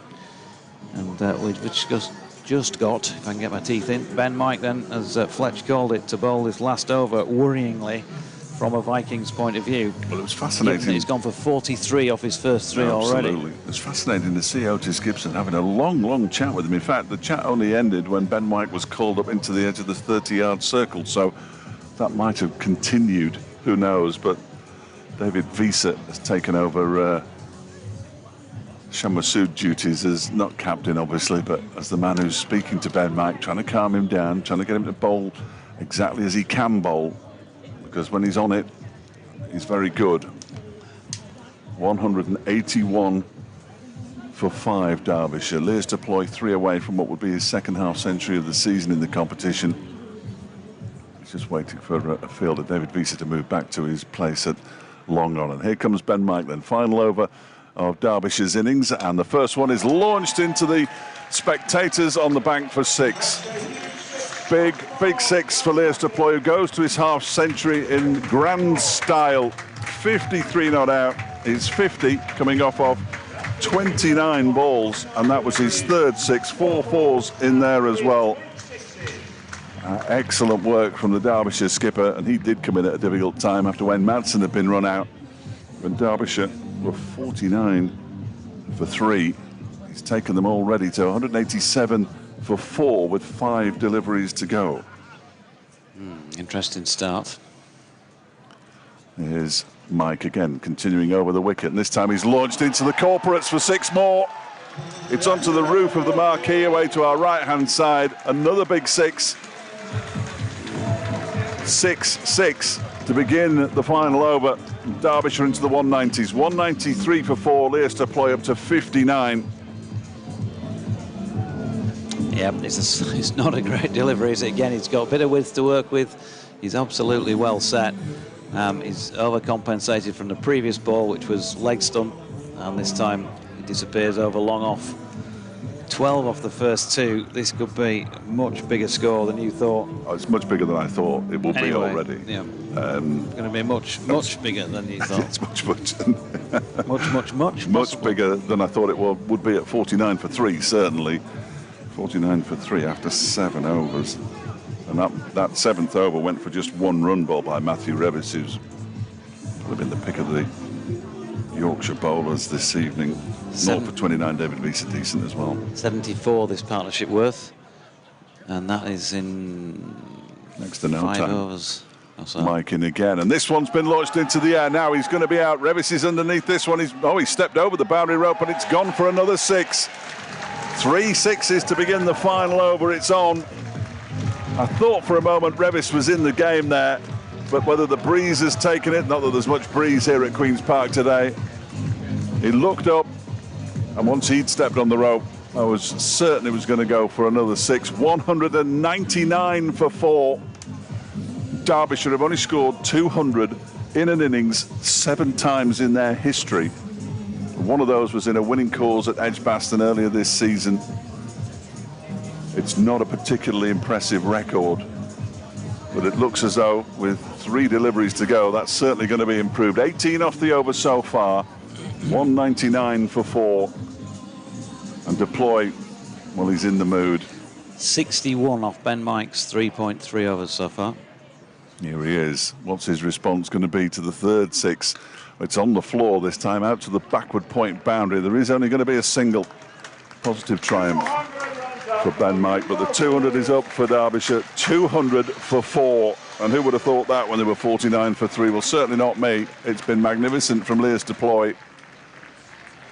66 runs off 32 deliveries with 4 4s and 5 6s. And there are still 2 balls to go. And Brooke Guest's hardly been a shrinking violet himself. 27 off 16, 3 4s and a 6. Lewis Deploy's strike rate, 209. It's Guest on strike, though. Penultimate ball of the innings. Mike is in and bowls to him, and he's launched that back down the ground for 6. That's gone into the pavilion away to our left-hand side. Wow. It's carnage here at Queen's Park. This over, well, it's been an absolute mess for Ben Mike, I'm afraid. 5 6s and 4 6s and a single, I think. And still one to come. And still one to come. 68 from 3 overs and 5 balls. I don't think I've ever seen anybody hit for as many runs in a T20 I have. match. Matty McKiernan went for 82, I think it was, at Somerset last season in the quarter-final. It was horrible. I didn't enjoy it at all. I'm enjoying this one much more. 206 for 4, last ball of the innings. Mike is in, and that one is 6 more, I fancy. Out towards the mid-wicket boundary and dropped in the crowd. It matters not. 5 6s and a single off the final over of the innings. Absolutely remarkable from Derbyshire. And they finish on 212 for 4. Lewis Deploy has 66. Brooke Guest has 39. I daren't read out Ben Mike's bowling figures. 4 overs, no maidens, 1 for 74. Wow. That chat with Otis Gibson didn't do any good, did it, really? Ben Mike has got his tongue out as he walks around. He's not going up the steps where everybody else goes up. He's just walking up the side steps here. Little wry look on his face as he goes past us and into the pavilion. And, well, 212 for 4. So many more runs than I ever imagined that Derbyshire would get when they were 49 for 3 after 7 overs. But Lewis Deploy has played a wonderful, wonderful innings. Haider Ali with 59 off 41. In the end, Lewis Deploy 66 off 32, 4 4s and 5 6s. And the 39 from Brooke Guest off 18 deliveries, 3 4s and 3 6s. And as I say, that final over from Ben Mike, 5 6s and a single. What was Lewis Deploy thinking? Derbyshire finish on 212 for 4, and on any ground of any size. It's going to take some chasing, Doidgy. That is a big, big score, and that is well, it's not a great performance all round with the ball, but you look down at the list, David Visa, 4 overs, 29, big tick. Don Best, 4 overs, 1 for 33, tick. Matthew Revis, 4 overs for 26, tick. Jordan Thompson, 4 overs, 1 for 49. No, that's in the negative column today, I'm afraid, JT. And Ben Mike, well, unfortunately, 4 overs for 74. I mean, first and foremost, anybody who's ever been whacked for a few runs like that in an innings as a bowler, you'll kind of feel for him, whoever you support, because you want the whole place, the ground, to swallow up and to open up and swallow your whole, especially in front of 5,000 fans at a packed house in the afternoon. When you know, you get it wrong once, you get it wrong twice, then you start to try even harder, and it just gets even worse, doesn't it? And yeah, feel for the lad, but you just did worry, didn't you, when he had to bowl the last over after what I've been saying as somebody who watches them all the time. This is what's been happening, and unfortunately, it's happened on all 4 overs to some extent today. Yeah. Certainly 3 of those 4 have gone for have gone big. His first over went for 9, and he picked up the wicket of Harry Kane, so a decent enough start. So a decent enough start, that's right. We did say that, didn't we, at the time. Then second one went for 12, his third one went for 22, and his fourth one went for 31. So it was a rising graph in the wrong direction as far as bowling's concerned. So anyway, they know what they've got to do, Yorkshire. 213 to win. It will take a lot of doing, I think, on an outground. But as I mentioned, if you're looking for positives, it's relatively short boundaries, and the ball doesn't look to have done much off the straight. So you've got those two things on your side, plus a team that has been batting well, but it's still, when the scoreboard pressure is on, and if there is going to be any rain around, that DLS score is going to be big. So they're going to have to keep their eye on both things here. They need a good start. They need a good start. They don't want to lose wickets. So it starts to get more complicated. But I suppose, Otis Gibson can only say to them, just go out and play for now. Don't worry about the weather. I think that's what I'd be saying. Cut that out of the equation. And just go play each ball on its merits, and if you're good enough, you'll win, and you'll make it a record 7 in a row for Yorkshire. And if you're not, it'll be a 6th defeat at Queen's Park in succession in T20 cricket. I've got a feeling something's going to happen in the next 20 overs. You don't want to miss it. We'll be back in 5 or 6 minutes to begin Yorkshire's pursuit of 213 to win. Don't forget there'll be a post-match signing session. The Derbyshire players immediately after the match. That will be on the outfield in front of the pavilion. You can get your free signing sheets from the club shop. And that session will begin very shortly.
A little bit of the Smiths on BBC Radio Derby at the moment. I'm sure the stream's gone away. I'm with you, James Watt.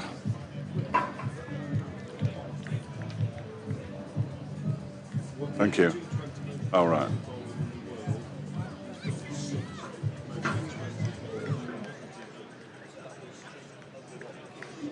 Keane got 82, Sean Madame Moore got 81 in 45, Ben Sanderson went for 77 in 17, Hayes Armour, Roll Binder went for 77 last year, and now it's the third most expensive.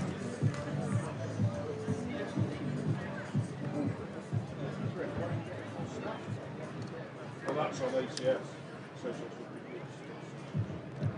Don't question the Griff. He knows what he's talking about. How does that rank in Derbyshire's totals? Sorry, Griff. I'll look. No, I'll check. I'll get on with that. 2-2-2 twice, winning once and losing. We beat Yorkshire with 2-2-2 at Leeds. We lost with 2-2-2. The second highest. Third, yeah. The rain has reached Ripley, by the way, on its way north.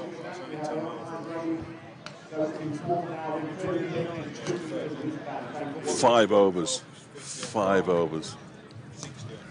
Duckworth Lewis is heavily weighted towards the end. If they lose a couple of wickets, they've gone.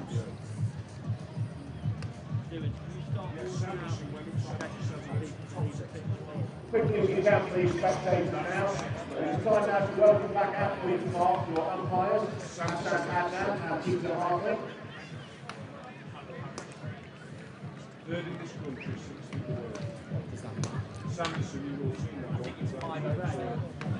Heading on 17. And the worst, of course, was supposed to get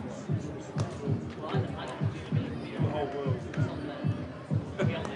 As you have great to do it for astonishing.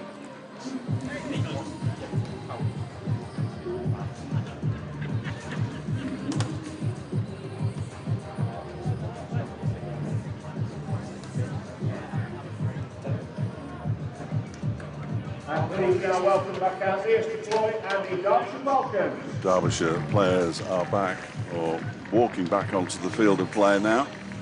Hopefully the computer will show us what DLS is at any given time, because that could be absolutely crucial. David Milan and Adam Lythe are about to open the batting for Yorkshire. I've got an update coming up fairly soon. Welcome back then from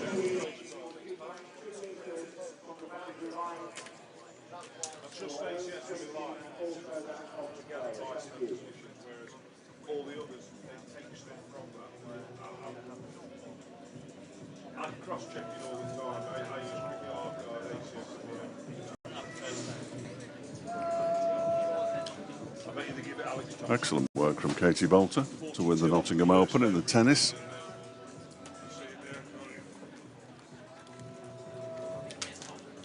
Andy Murray has won the men's title at the same place, obviously brought forward to avoid the rain. Here we go. Who's going to bowl the first over? Alex Thompson.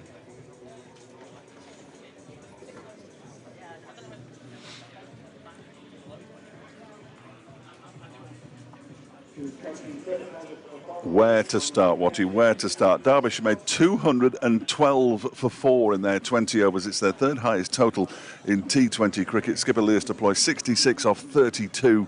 Brooke Guest 39 off 18 to complete the innings. The last over, bowled by Yorkshire quick Ben Mike, went for 31, 5 sixes and a single. The single was in the middle of it, which meant that Lewis Deploy finished with 5 sixes, Brooke Guest with 3 maximums. Earlier on, Hayder Ali made 59. The rain is on its way. Alex Thompson's bowled the first ball, and this one could well be decided on Duckworth Lewis Stern. I won't be able to explain how that works clearly, but Derbyshire have got a perfect opportunity here to make it 6 in a row at Chesterfield against Yorkshire. as is long on. There's appeal for LBW to the second delivery, which drops out into the leg side. And there's no run. I'm informed by a colleague that the rain has reached Ripley, which is no more than 10 miles away. Yeah. Lythe down the pitch, then he's got underneath this one. This could be the first wicket. He's not even bothering to run, and he has gone. Oh dear. The curse of Queen's Park continues right underneath that one. 90 on Friday night and 0 on Sunday afternoon. No, your side. And it was Lewis Deploy who did the catching. And Alex Thompson, who there was some concern around these quarters when he was named in the team this afternoon, has got a big wicket. Well, concerning that he hasn't played at all in the T20 Blast this season and is replacing Mark Watt, the Scotland international, who's away in Zimbabwe with his national side. And, well, a wicket in his first over, that'll settle him down a little bit, I would have thought. Yet to concede a run and a wicket has fallen. And Duckworth Lewis, well, I do have it on my computer screen, but it hasn't adjusted for the fall of the wicket. Because Yorkshire, well, they've got to keep an eye on that. It isn't on the board. Oh, it is on the board. Look, 14 at the end of the first over, presumably. We can barely see it past the gentleman wearing an old Derbyshire top. But right at the bottom of the scoreboard, Duckworth Lewis Parr says 14. At the moment, with the fall of that wicket, it's gone from 2 to 12. And you remember last year when the game finished in the rain? We could have something similar here, you know. Yeah. we could have something I similar. was just saying when you were off, it's just dropped a bit cooler, hasn't it? As if the rain, you know, it's on its way. might be Definitely somewhere on its near. way. Alex Thompson then bowling here to James Wharton, who's coming at 3 for Yorkshire, and that's now dot, dot, wicket, dot. So that 213 runs is still needed, and it's now 19.2 overs to get him in. James Wharton, of course, Centurion hero at Headingley just the other week. 111 he made off 56 balls. He's just run that one down to short third man, no run. But scoreboard pressure is just like having an extra man on the team sometimes, especially when you've lost an early wicket. Yorkshire got lefty-righty combination. David Millan's watched on as the other 5 deliveries have yielded nothing, and James Wharton will keep the strike by pushing a single off the last ball. So a great start by Alex Thompson, because Yorkshire are 1 for 1. Remarkable, remarkable. It's going to be Zach Chappell to bowl in the first over. I was just going to ask, and clearly that's null and void, the question now, but I'm just wondering if it would be worth putting Matty McKinnon on at the pavilion end and rattling through to 5 overs, just so that we've got a contest, because the side batting second has to bat 5 overs for it to be a contest. I think once it starts to rain, we could be in trouble. Told by the ground staff that it will just lay on the surface because it's so hard out there. So they'll have to do an awful lot of mopping up. They've got 2 super soppers here, though, which is good news. I always like one of those. In goes Zach Chappell and bowls to David Millan, who chips one straight back to him, and it's caught and bowled. Zach Chappell picks up a wicket with his first delivery, and Yorkshire are 1 for 2. And they've lost both Adam Lyth and David Millan. Is it David Millan? No, it's not David Millan. It's James Wharton, because they took a single. And James Wharton goes, well, well, well. And Shan Masood walks out to the middle with his side in all sorts of strife, though. 1 for 2. Wharton caught and bowled by Zach Chappell for naught. Yep, disappointing, but there you go. Scoreboard pressure, and it does not look like it's going to happen today. That record 7th win in succession, and as I say, 6 wins in a row for Derbyshire here, is looking like that's going to be the case, unless these two are going to have to bat long here. You'd think they've got other players in the side, of course. Yorkshire bat right down, all the way down to 11, but there's a few of them have not seen much action this year, so you're expecting a lot to knock off a score like this, hence saying that much rests on these shoulders. Shan Masood is a player who needs time in T20 cricket. I think you'd say that yourself, Fletch, having seen him play. Absolutely. He's got time here, and David Millan, well, he's just been outstanding in the competition so far, but you can't expect him to do it every week. But the time that he hasn't got is the DLS is up to 29 now, and they're 1 for 2. In goes Chappell to bowl to Masood, who gets, and I thought he was going to say gets off the mark first ball, but he guides it down to George Scrimshaw at short third man. Another dot. There have been plenty of those so far. All but 1 delivery. 1 for 2. Both batsmen on naught. David Millan yet to face a delivery. And Shan Masood has faced 1. Mike Hurst, Kilburn's urban poet, non-rhyming. As Chappell is in and bowls to Masood, who pushes this out into the offside. They are going to get a single here. Harry Kane comes in off the boundary, but it's picked up by Alex Thompson, and Yorkshire 2 for 2. Says, watching on the live feed, very entertaining. Raining quite heavily here in Kilburn. If that's the Kilburn in London, we'll be all right. It says if Duckworth Lewis comes into play, keeping the run rate low in the first few overs might seal the win early, which is a fair point. What's up with the scoreboard on the live feed? No idea. No idea. We've got nothing to do with the live feed. But he says he couldn't possibly blame Thatcher for that one. You could have a go. David Millan to face his first delivery then. Zach Chappell from the pavilion end over the wicket is in and bowls to him, and that one is turned into the leg side for a single. Fielded there by Zaman Khan, who we might not even get to see bowl. Didn't bowl until the 6th over, although he's just stretching out his quads. If indeed they are quads. That's your thigh muscle, isn't it? Yeah, I think so. I'm not very good at muscles. To the likes of you and I who are not physiotherapists. 3 for 2 Yorkshire. In goes Chappell and bowls down the leg side wide 4 for 2, Yorkshire.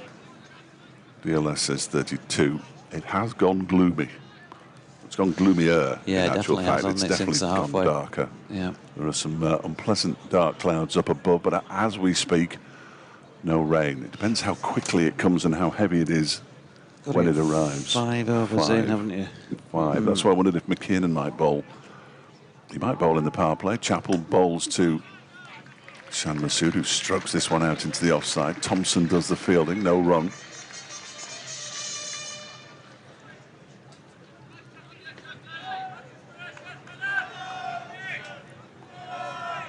Some of the Yorkshire fans are still in good spirits, and I use the word spirits advisedly. I'm sure it's pints rather than spirits they've been drinking, but Could be pints of spirits. you'd hope not, wouldn't you, really? Might need them at the moment. Chappell bowls. That's a play and a miss from Shan. Goes through to the keeper, and Derbyshire, very aware of the situation, are hurtling around the outfield, trying to get into position, ready for the third over. End of 2, 4 for 2. Yorkshire, 1 each to Shan Masood and Dawid Malan, 3 off that over. This has been a terrific start from Derbyshire, but early wickets certainly help Duckworth Lewis par. Then we're 30 behind at this stage. But I am on rain watch. It's not raining yet. Alex Thompson's going to get a second over. I think that's the right decision. You can smell the rain, folks. You can.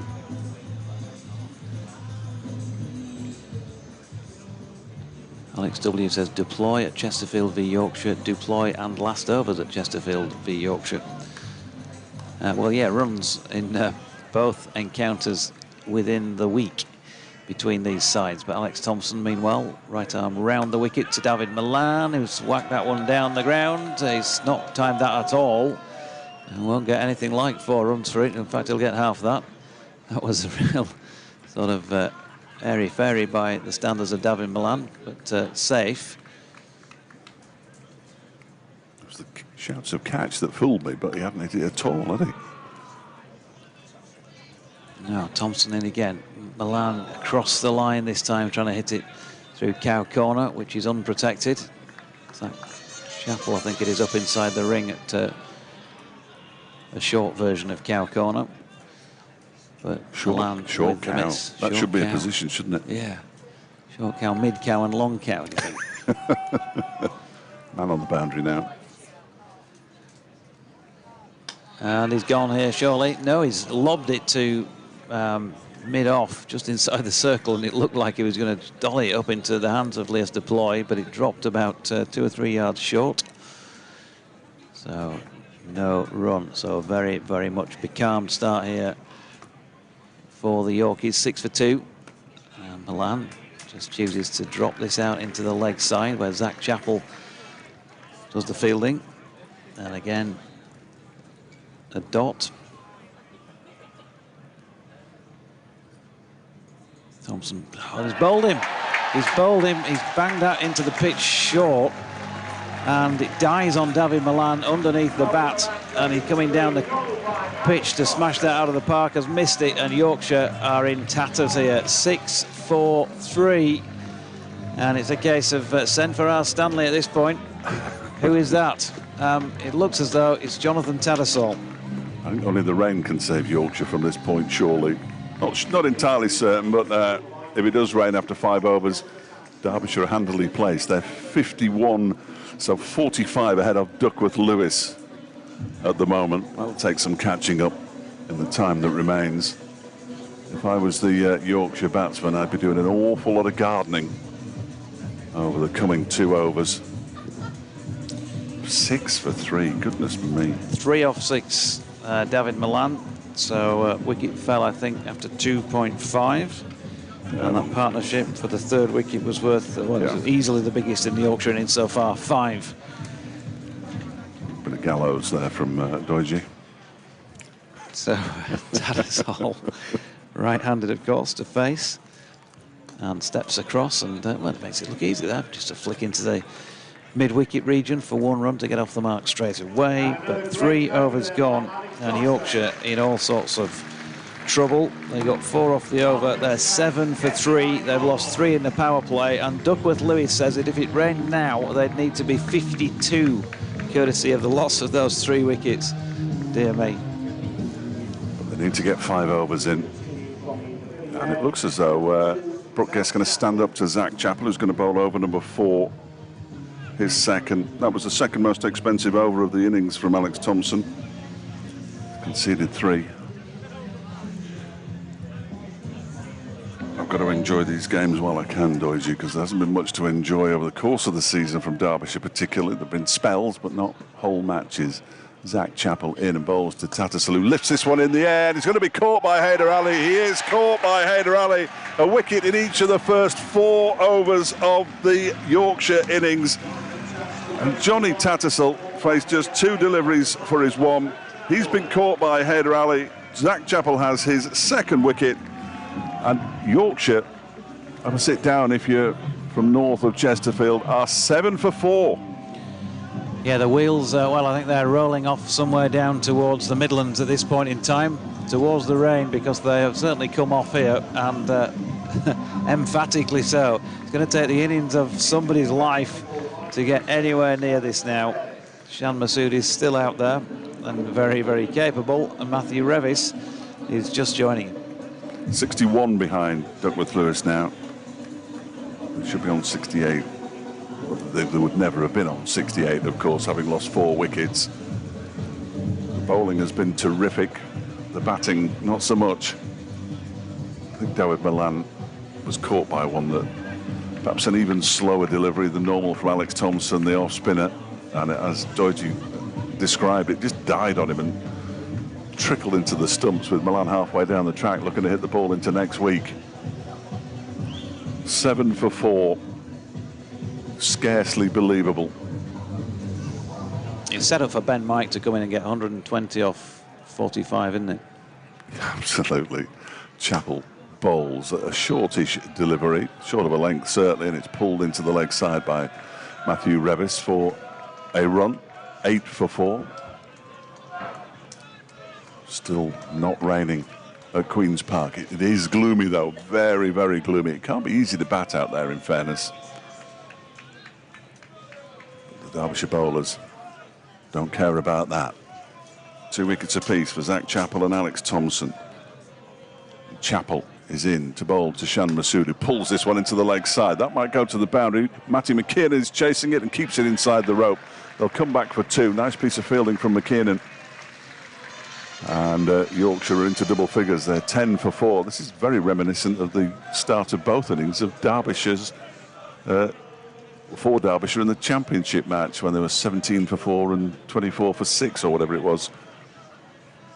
They couldn't really win a game from that position. Can Yorkshire win one from this? Chappell in and bowls to Masood, who clips that into the leg side. There might be 2 more here. They're going to come back for a second, and McKiernan hurls the ball in. Oh, and it's going to go all the way to the boundary, and that'll be 6. Oh, the tide's turned. It's on now, it's on. Shan Masood gets 6 runs for a ball that he put out towards the leg side boundary. That's hugely disappointing bit of backing up. We saw some excellent backing up from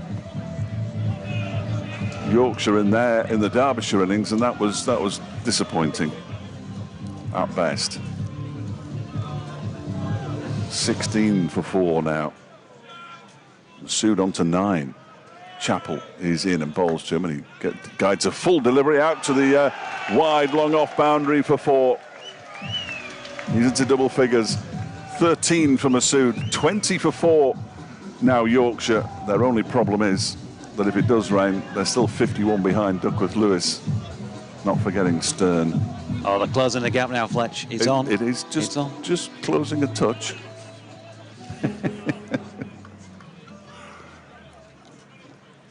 Chappell then, who got a wicket with the first ball of the over and has since gone for runs. That one's into the leg side off Masood's bat and caught by Lewis Rees at mid-wicket. And Shan Masood has gone now. Surely that's it. Yorkshire are 20 for 5. Masood goes for 13. And Zach Chappell has 3 wickets to his name in very quick time. Came into the game with 16. So on my rudimentary maths, he might have 19 now. That was a very simple catch for Lewis Rees at mid-wicket. Final ball of the over, I think, yeah. So 4 overs gone, 20 for for 5, an expensive over, 13 off it. 2 wickets in between the wickets at either end. And David Visa has been sent out to use some long handle. DLS 89, Yorkshire 20 for 5. Yeah, well, he batted brilliantly with Ben Mike, actually, in the win against Leicestershire when Yorkshire were in a massive hole there. Yes. They weren't quite 20 for 5, but they were 68 for 6 when he went into bat. So he's pulled them out of the doldrums before. Good use of the word doldrums. Pinned on him. Yeah, very good use of the word doldrums. I was thinking of something else. Zaman Khan is going to bowl. He bowls like the wind. It was called self-editing, really. It was nicely done, actually. No, it's not. It's Matty McKiernan. I'm sorry. It's Matty McKiernan. Slightly different in pace. Yes, ruined my indeed. score sheet now. I know I have. As Revis drives McKiernan, bowling his leggies into the offside. Have to borrow your Tipex. No run. No time for Tipex in T20. No. No well, time. there is. I'm great at multitasking. If you can watch this next ball for me. I can. McKiernan bowls to Revis, who cuts it out to backward point where it's fielded by Harry Kane. I didn't do it as well as you could have done. I'm going to use some of that if you don't mind. A little bit of McKiernan again over the wicket, and Revis steps back and punches this one up to mid-off for 1 run. He's on to 2, Yorkshire to 21, but unfortunately the wicket's gone, reading 5. Still to come, Ben Mike, Jordan Thompson, Don Bess and Jaffa Chauhan. Quick game's a good game, they say, and this Yorkshire have already avoided the ignominy of the shortest ever T20 match, or breaking their own record in that respect, because they were thrashed at Edgbaston a couple of years ago in 24 overs in total for the match, as Visa pushes this one out into the offside and there's no run. They were bowled out cheaply and in not many overs, way short of the 20 mark, and Adam Hose and whoever else it was, Sterling I think, smashed it to all parts and got it done quickly. Visa pushes to mid-off, there's no run. I'll be amazed if it doesn't rain before the end of the match, and Yorkshire will lose this match if they went off now. Well, if they went off now, they wouldn't lose the match, would they? No, this over has to be completed. I think it will be, though. But after this, they'd be losing by 70-odd runs on DLS with just 22 runs to the name. As Revis tries to pull this one and makes a hash of it. End of the 5th, 22 for 5. Disappointing over from Matty McKiernan. Didn't take a wicket. Only conceded 2 runs, though. And we now have ourselves a contest, I believe. You're talking about, here is Zaman Khan. You can understand why I got the 2 of them mixed up. I have no idea how I managed that. That was pathetic. The Ben Mike spell was the 6th most expensive in T20 history. Was it? ACS information from David Griffin. So the 6th most expensive, the 3rd most expensive in this country, but Derbyshire still hold the record. Matty McKiernan, 82 runs off 4 overs against Somerset in the quarter-final last season. He's just bowled his first over in a match where his record was threatened and conceded just 2.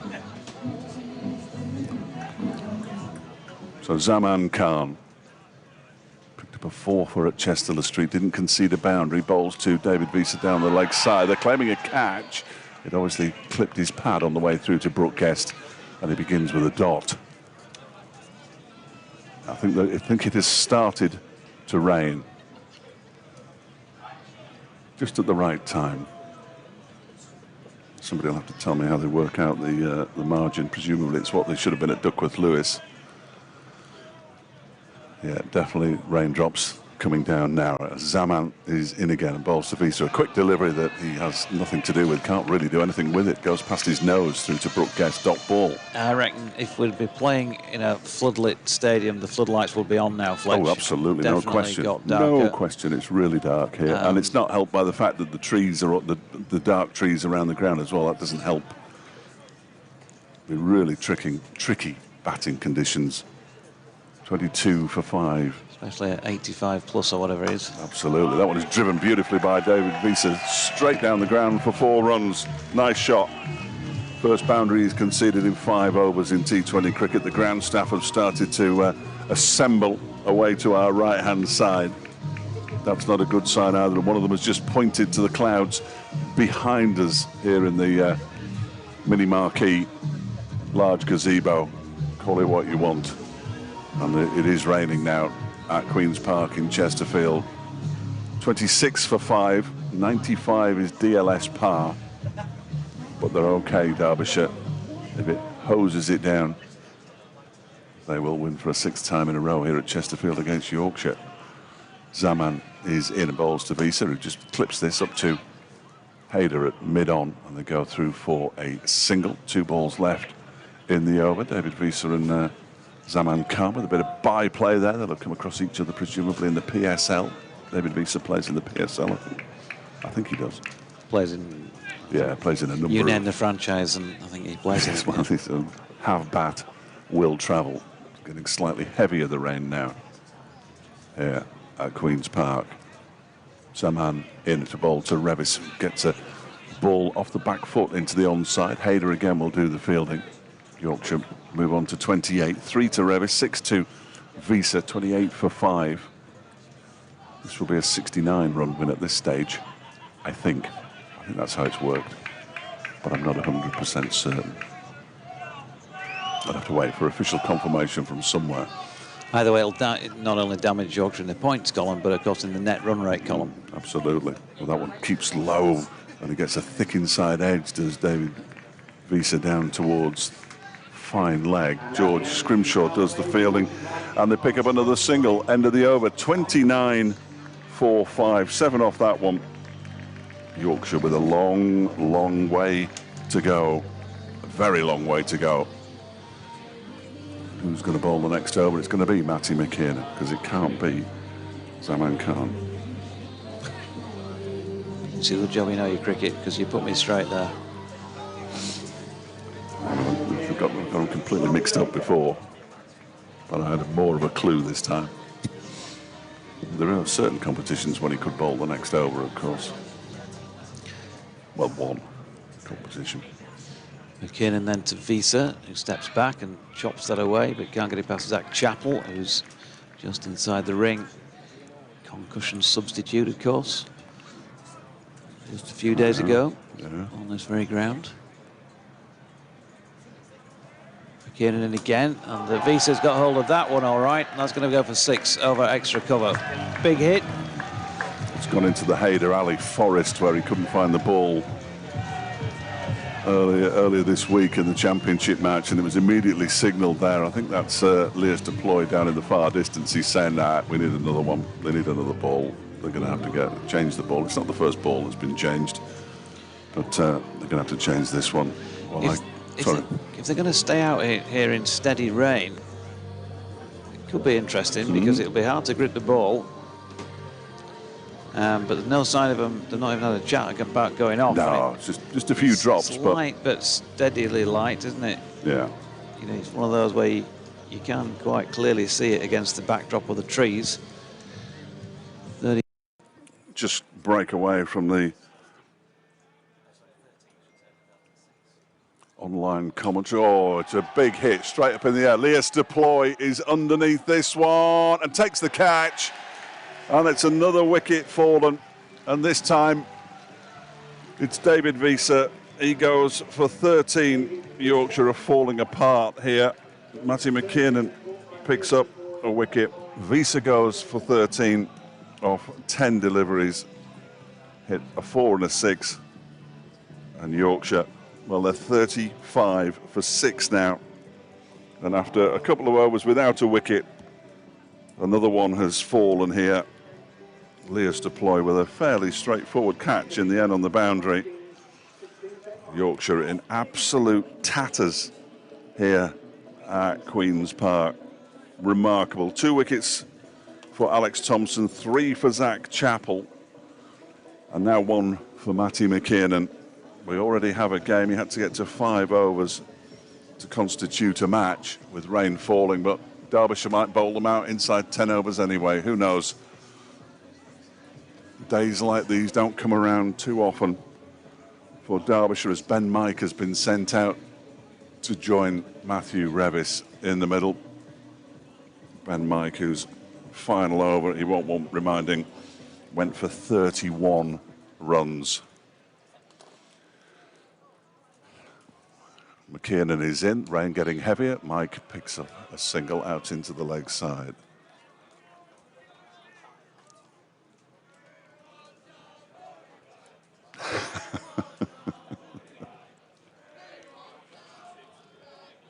This is very difficult to keep up with. You remember I told you that Derbyshire made 212 for 4.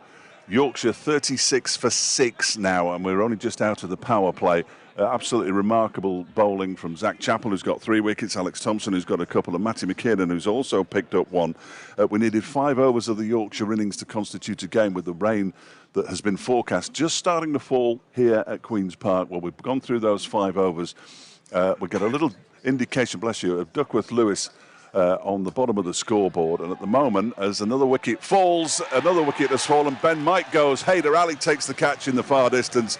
37 for 7 now Yorkshire. This is absolutely remarkable, James, genuinely remarkable. They're currently more than 80 runs behind the Duckworth Lewis Stern par score. That will go up, that gap between Yorkshire and Duckworth Lewis. Derbyshire are going to win this one. It'll be, in fact, it's just come up now. They're 37 for 7 Yorkshire. They should be 145. So they're a long, long way behind, with number 9 batsman coming out to bat now, Jordan Thompson. He can bat, so we're not going to take anything for granted, but the rain has just started to fall. The ground staff are getting antsy, and Yorkshire, well, 37 for 7. Derbyshire heading for a sixth successive victory over Yorkshire at Chesterfield in the T20 Blast. Remarkable.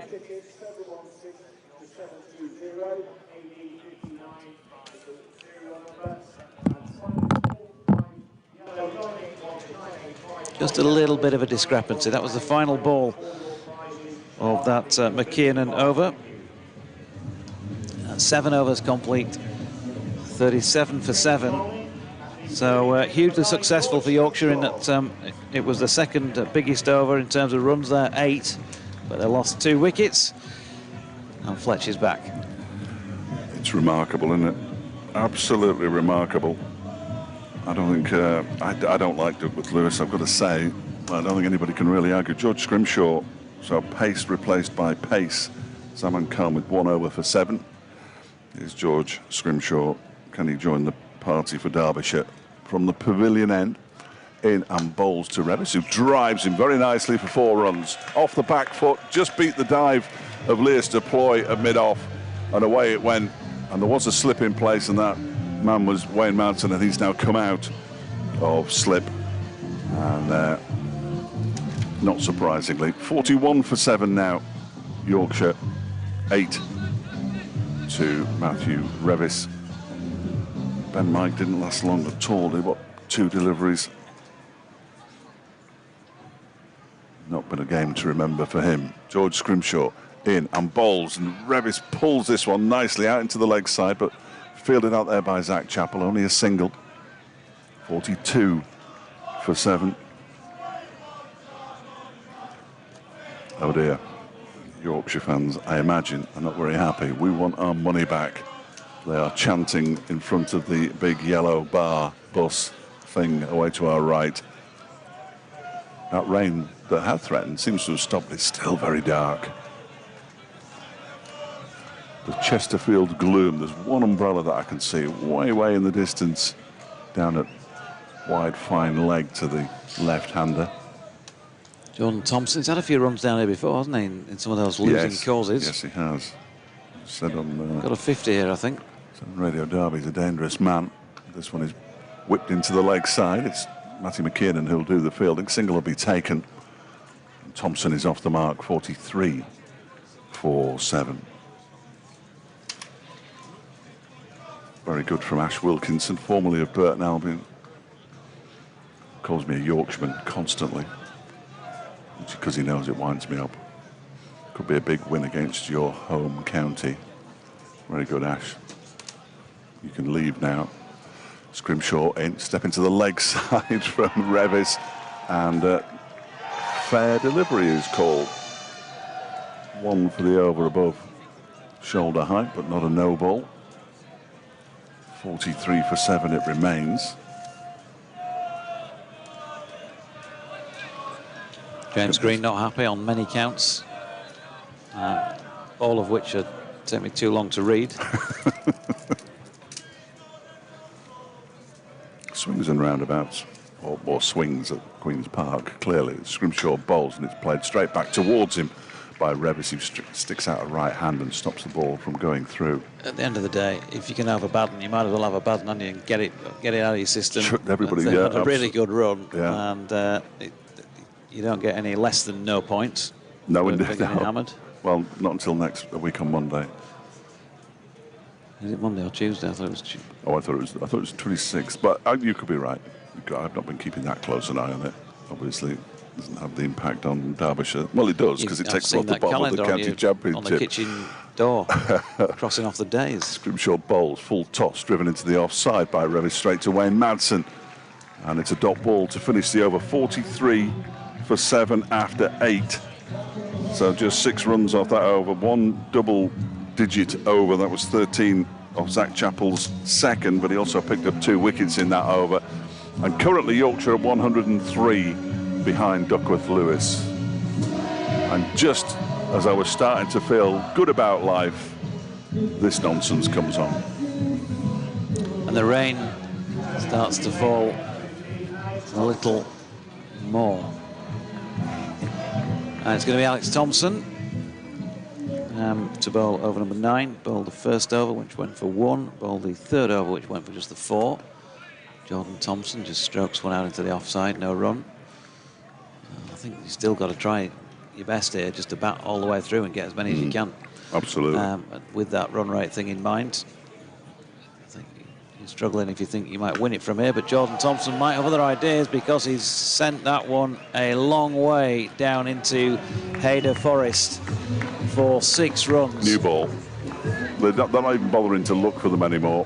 They're just, as soon as the ball goes into that particular area, the far end of the ground, the little wooded area, then Hayder Forest, as Dodgy called it, then they just call for the box of balls. Ambulance has arrived, not for the first time in the Chesterfield Festival. I think heat was the issue earlier this week, not heat now. And the blue lights vivid against the backdrop. That tells you how dark it is. So 6 for Thompson off Thompson. 49 for 7. Craig Nibbs is being mischievous. I'll read his message out in a moment. Long on and long off back as Thompson steps back and then flicks this into the leg side. They might have thought about 2 there, you know, but they jogged it for the 1. Matthew Revis on strike. Craig suggesting that Derbyshire are doing extremely well when you consider we've had to include half of our second 11 in the match. 50 up in 8.2. Stephen was pointing out something I couldn't work out what on earth it was. Might have been the flat rope over there. Thompson in. Revis goes big this time to the onside of straight. Has it got the legs? Yes. I think it might just have dropped over, has it? No, it hasn't. It's just dropped short, but it's still 4. Hayder's saying 6. Yeah. Hayder signals 6. I'm going to say, I thought it looked like you it can't must just have see done. the rope. No. It just dropped short of the crowd, didn't it? So over the rope. Yeah. Hayder was running in one direction towards the ball. Matty McKeon was running in the other, and the last thing you want is for them to meet in the middle, of course. Here's Thompson again, and Revis gets a good contact on this, out through backward point. There's a sliding miss by Harry Kane. Well, he fumbled it and it's gone over the rope. 60 for 7. Yorkshire's lowest T20 total was that match I was referring to at Birmingham against Edgbaston 2 seasons ago, when they were all out for 81.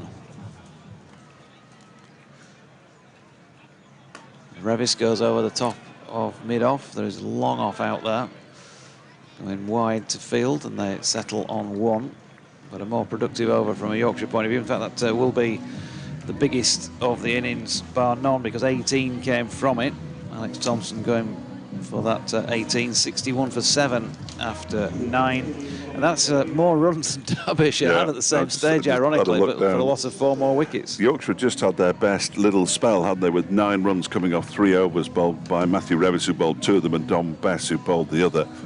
Then all of a sudden Derbyshire exploded, but they were only 3 down. Yorkshire 7 down, and George Scrimshaw will bowl the final ball of the final over rather of the first half of the Yorkshire innings, and he'll be bowling to Matthew Revis, who lifts this one into the air. Haider Ali is not going to get underneath it. It's going to fall in no man's land, and it does. And he gets away with one there. Zach Chappell comes in to do the fielding, and 1 run is taken, 62 for 7. I thought Haider was odds on there at mid-on. Very difficult to gauge exactly where the ball's going from ground level, of course, which is where we are here at Chesterfield. Duckworth Lewis 148, 62 for 7, so they are closing that gap now. In goes Scrimshaw again. This one's gone up in the air. This will be Haider Ali who takes the catch. Thompson will go. Haider Ali takes a very comfortable catch indeed.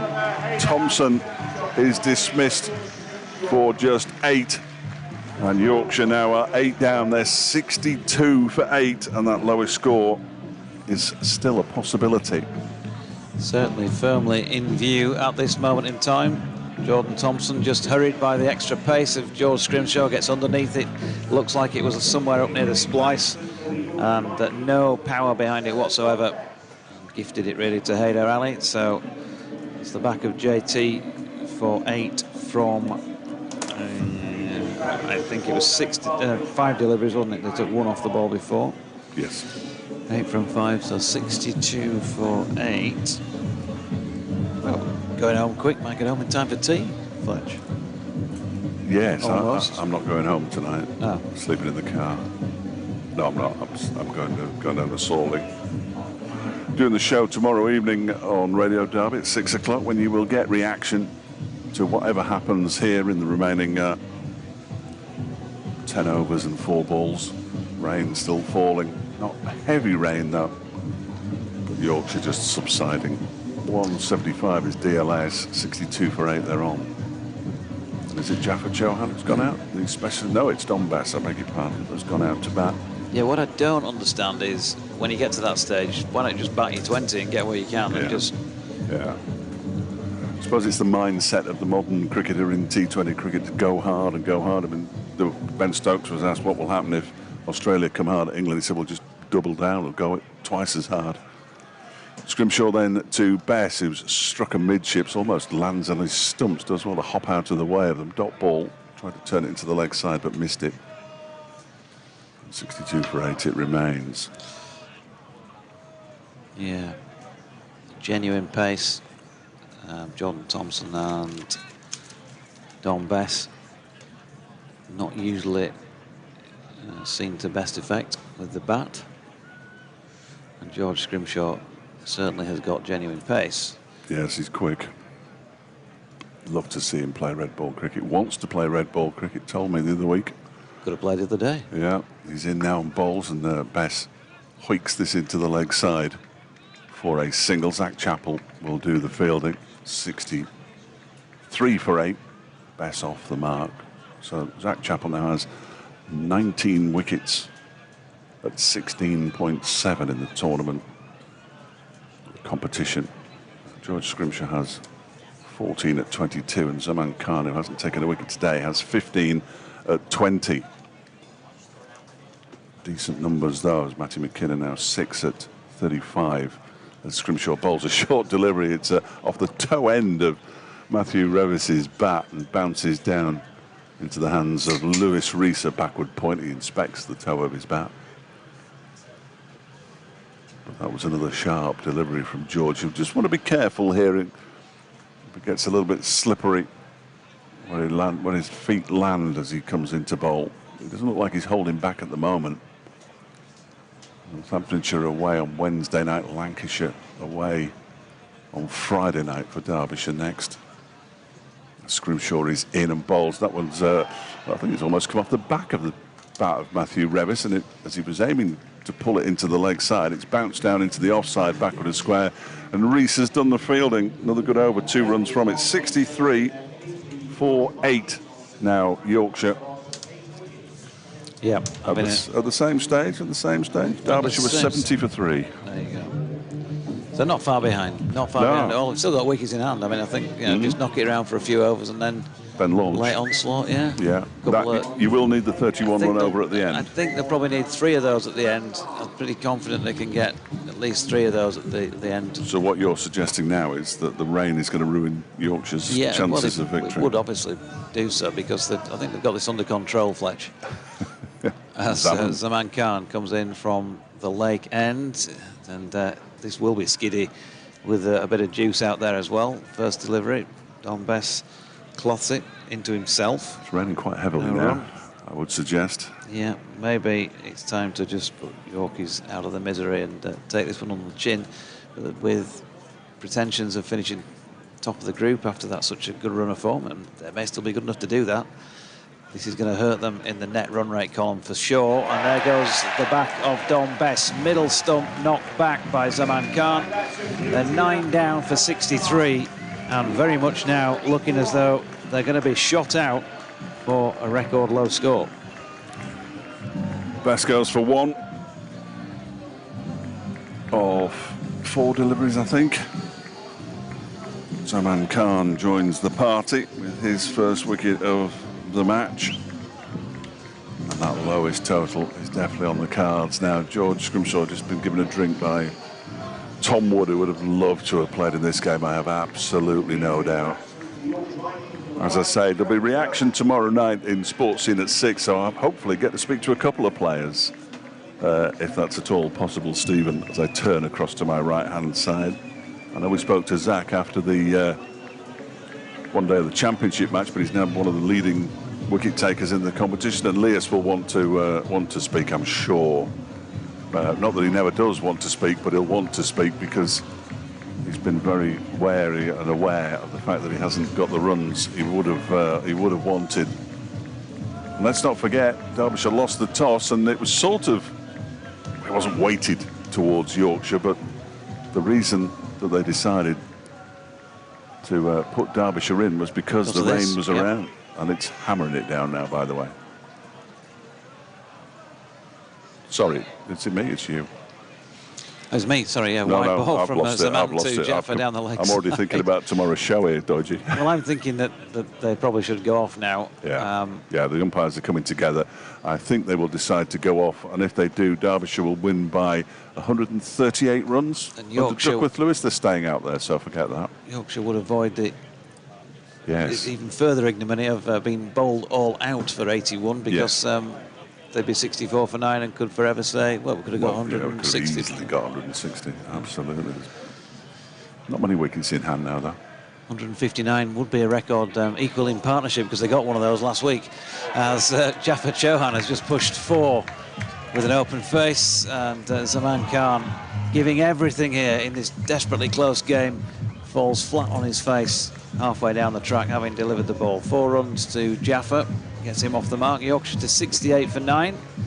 There's going to be a further chat between Hassan Adnan and Peter Hartley. I think they're coming off. Yeah, they are. 68 for 9. 202 behind Duckworth Lewis Stern. Should we get back on, what we had here, we've had 11 overs and 4 balls. This shower passes over. I'm not sure the shower is going to pass over, if I'm entirely honest with you. But, well, the announcer inside the ground seems fairly confident. Quick look at some of the Derbyshire bowling figures, which are absolutely magnificent. Alex Thompson, 3 overs, 2 for 22. Zach Chappell, 2 overs, 3 for 16. It's not raining in Belper anymore, I'm told by Terry. Thank you very much, Terry. Matty McKinnon, 2 overs, 2 for 10. Zaman Khan, 1.5, it should be 1.4 overs, I think. No, 1.5 overs, 1 for 12. And George Scrimshaw, 2 overs, 1 for 8. And who's going to lead them off here? Well, it's a toss-up. Leas Deploy has been shoved to the front by his teammates. He leaves the field with the applause of the crowd and of his teammates behind him.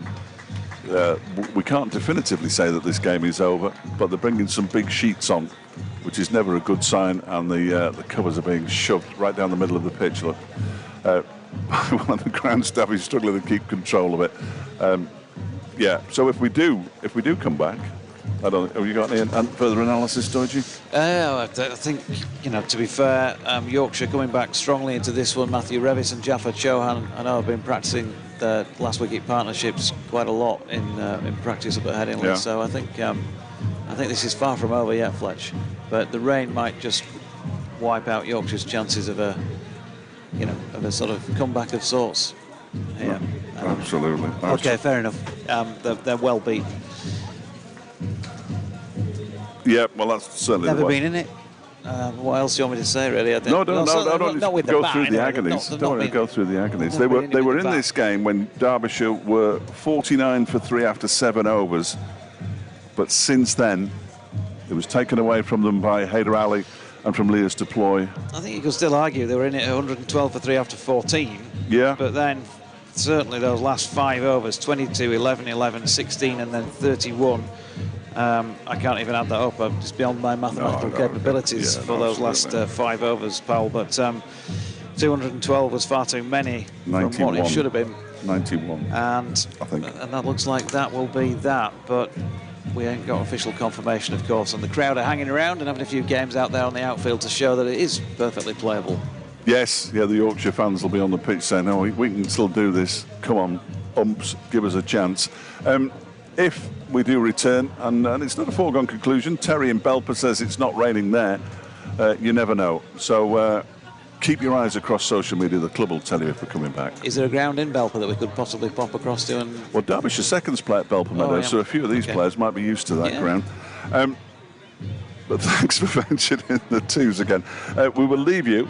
Yorkshire, Derbyshire having made 212 for 4, with Yorkshire on 68 for 9 after 10.5 overs.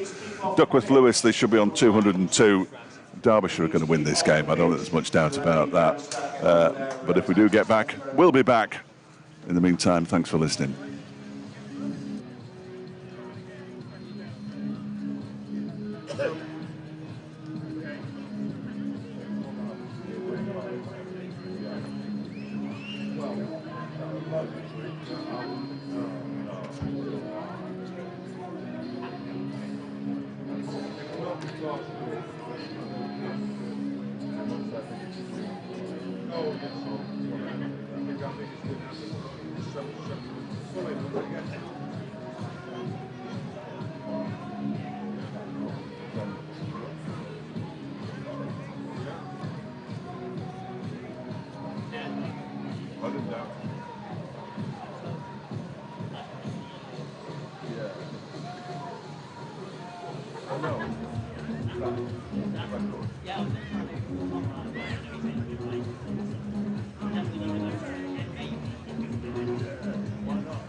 terrific catch.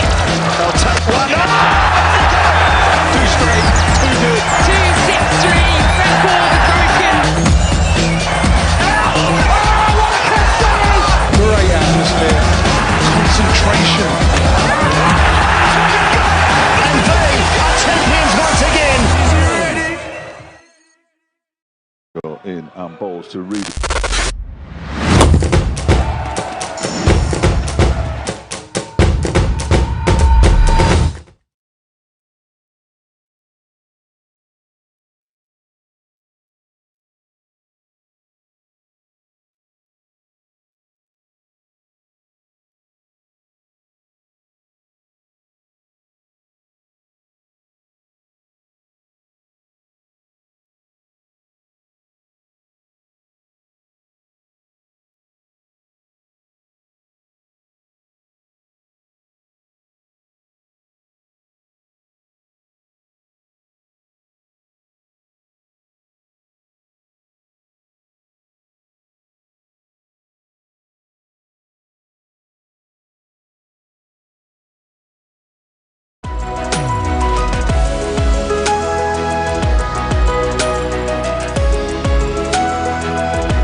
Here we go.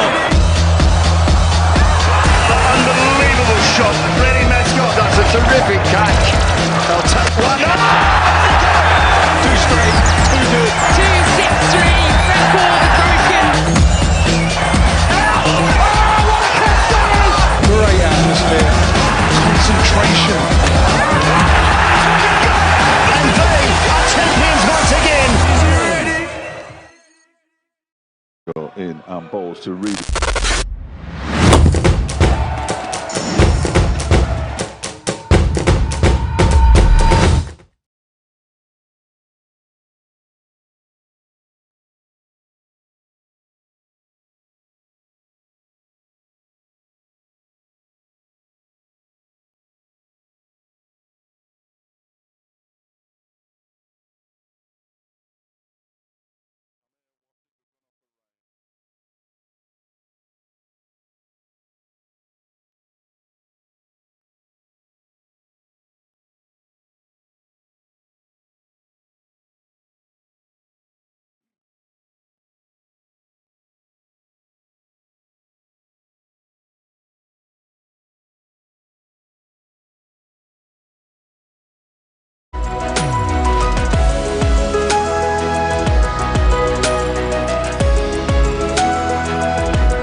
Here we go.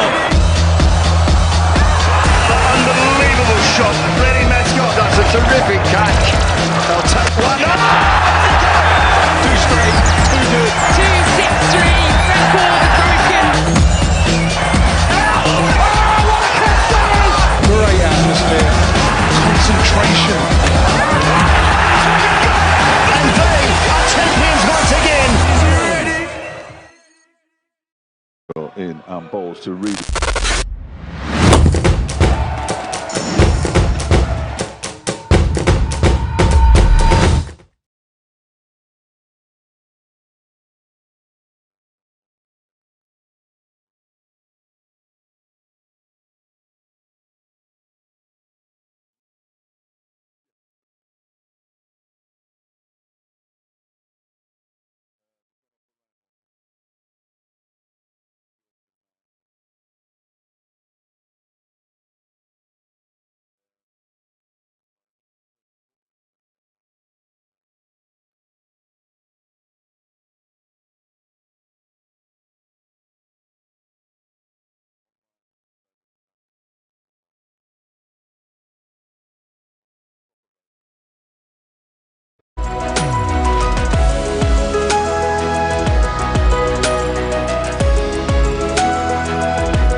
In and balls to Reed.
Terrific catch. They'll take one. Too straight. Too good. 2-6-3, record broken. Great atmosphere. Concentration. And they are champions once again. In and balls to Reed.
Hey up.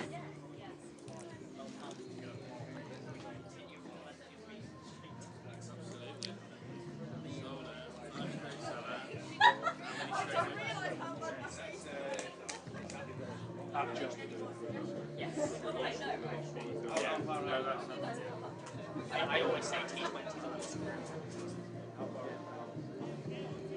what I'm saying about backgrounds? They have trees in the background that are better. Yeah. Birmingham with horrible wildlife. You've got It's a lot easier. spectators in a stand.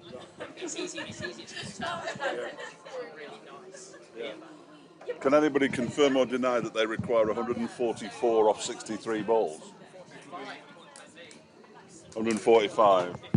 I've not yet. Off? Excellent. Yeah, no, that would make more sense because I've added 3 on instead of taking 3 away. So I'll just cross that out there. 145 off 57. So they're not going to do it. Yes. Zaman Gold still bowling it. Oh, baby. Come out for one ball and just do it. I mean, straight one should do it. Oh, baby.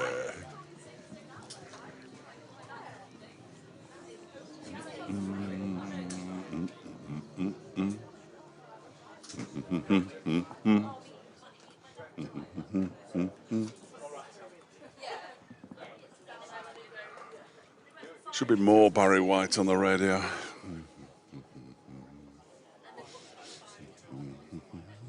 I even got my calculator out to work that. I still got it wrong. Maths isn't my thing.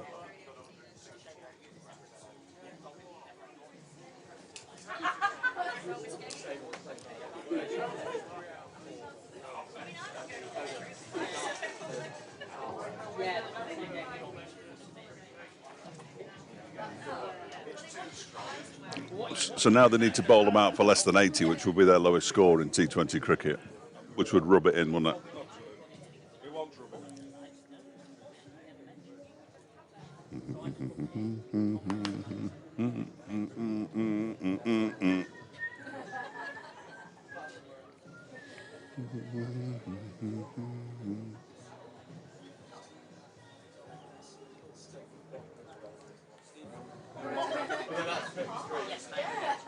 You know who's coming out? Leah's definitely. Yeah. Swimshaw definitely. Thompson. Sorry, Dad, but I'm really good. My free sticks at school.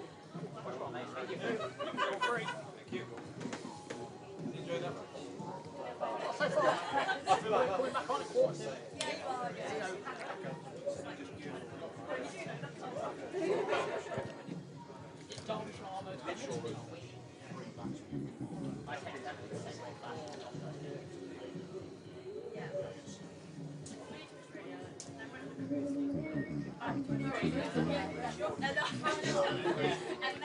Oh, baby. Pardon? They're coming back at 5:45. Well, till it finishes. I'm going to Twiggy's tonight. I'm doing the show tomorrow night at 6 o'clock, so I'm going to stop at Twiggy's. Yeah. Man with a spare.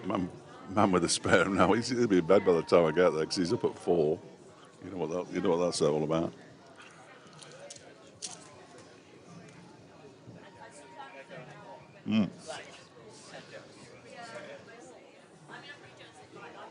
Yes. Yeah. I used to did a lot of breakfast reading sports news. I used to enjoy that.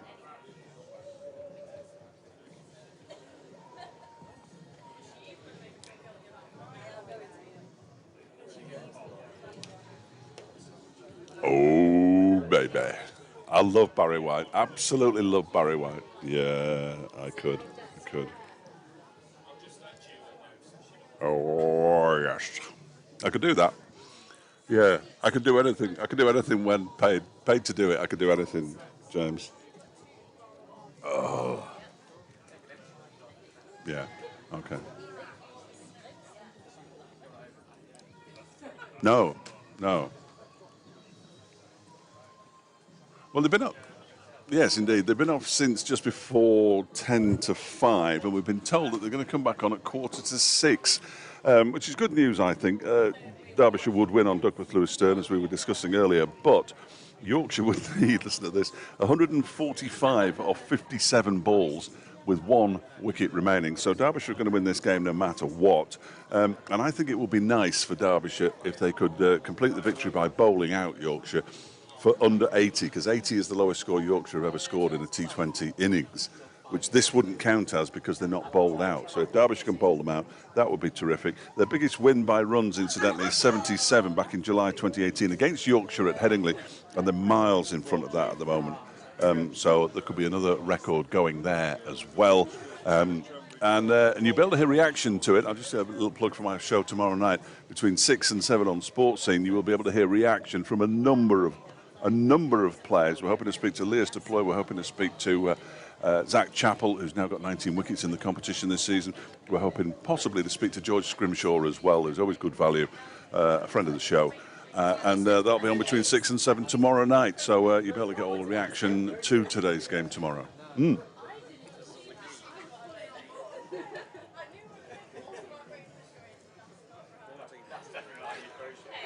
Well, they either come back and try to win with 1 wicket left. Matthew Revis is still out there on 21, by far Yorkshire's highest scorer, but Jaffa Chauhan is out there with him. He's the number 11 batsman. So, yeah, I mean, Yorkshire are going to lose it, but Derbyshire would clearly prefer to win it out on the field rather than by the Duckworth Lewis Stern method. Yes. Emerson, Lake and Palmer were busy. They're very well respected professors at some university or other, apparently. I have no idea where.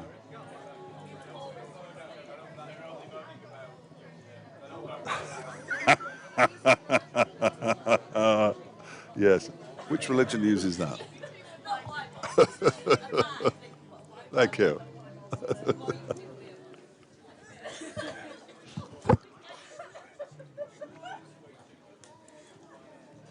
Well, it's up to them. I'm sure Amy will send me a message at some point. Cheers. Ta-da.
Well, welcome back to Queen's Park in Chesterfield. I wasn't entirely sure I'd speak to you again today, but the umpires are making their way out. We're due to start again at 5:45, but I think they decided that we'll start now at 5:40.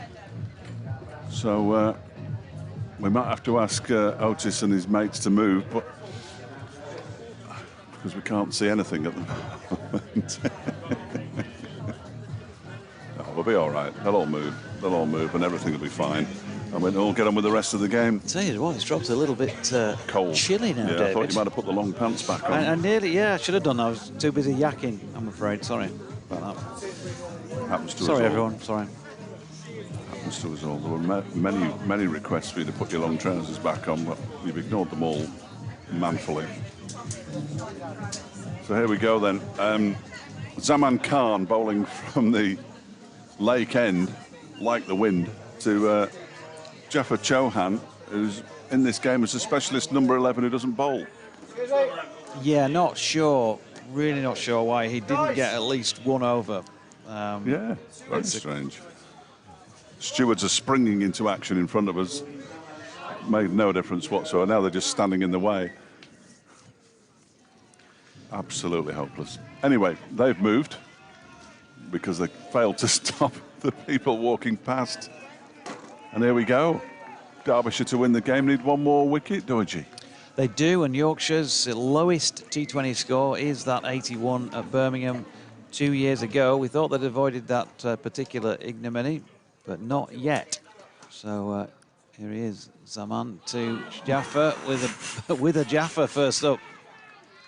It's full, and it deviates on pitching on its way through to Brook Guest. And there was no run. Changing the field, they're sending a man back to deep backward square and bringing somebody up inside the circle. Lewis Rees, I think it is, at mid-wicket. And I've just given George Scrimshaw some duff information. 68 for 9. Here he is again, and that's full. And Jaffa pushes out into the offside. Crowd catch, no run. Vastly diminished in number, those in attendance, because we've been off since, what, 1649. So Rumble of thunder you might have heard in the effects microphone there. Certainly felt it. There are storms around still, but it's not actually raining here at the moment. Derbyshire just taking the time here because they realise that they're under the cosh. And Zaman up the incline. It's inside the edge of Jaffa Chauhan's bat. So 3 successive dots to complete that 11th over, with Yorkshire at 68 for 9. 5 runs from it, quite expensive. And the Vikings pushing on here. Yeah, you just said 5 runs off that over. 110 runs, by the way, is the record defeat for Yorkshire in T20 cricket. So at the moment, got a bit of work to do to avoid that one as well. Derbyshire's biggest victory by runs is 77, 2018 at Headingley against Yorkshire. Here's George Scrimshaw then from the pavilion end, trying to finish this game off with one delivery. He's in and bowls a short delivery. That might be a no ball. It was a very quick ball. No, it was one for the over, says umpire Peter Hartley. That was a sharp delivery. If he pitches one up, which isn't really George's thing, of course, in T20 cricket, but if he pitches one up, he'll have a better chance of hitting the stumps, clearly. That one was a long way over the top of them and not far away from Matthew Revis's nose as the thunder rumbles again. Here goes Scrimshaw in and bowls to Revis, who launches this out into the leg side. Chappell's underneath it.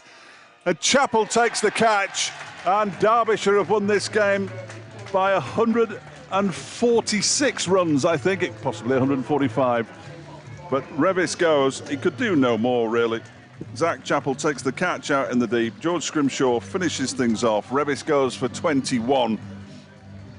Jaffa Chauhan is the man who's left not out on 4. 68 all out Yorkshire. It took, what, 5 deliveries on the resumption. And Derbyshire, well, they're not entirely out of the race for the quarterfinals. I think possibly fourth place is the only one they can reach now. But they've got half a chance. George Scrimshaw, 2 overs and 2 balls, 2 for 8 as he joins the party late in the wicket-taking stakes. 2 for 22, Alex Thompson. 3 for 16, Zach Chappell from his 2 overs. 2 for 10, Matty McKiernan from his 2. And Zaman Khan, 1 for 12 from his 2. And Derbyshire have won this game by an absolute landslide. 144 runs by Duckworth-Lewis method, which means it's their largest victory by way of runs. It's Yorkshire's lowest total in a T20 Blast match, and it's Yorkshire's heaviest defeat.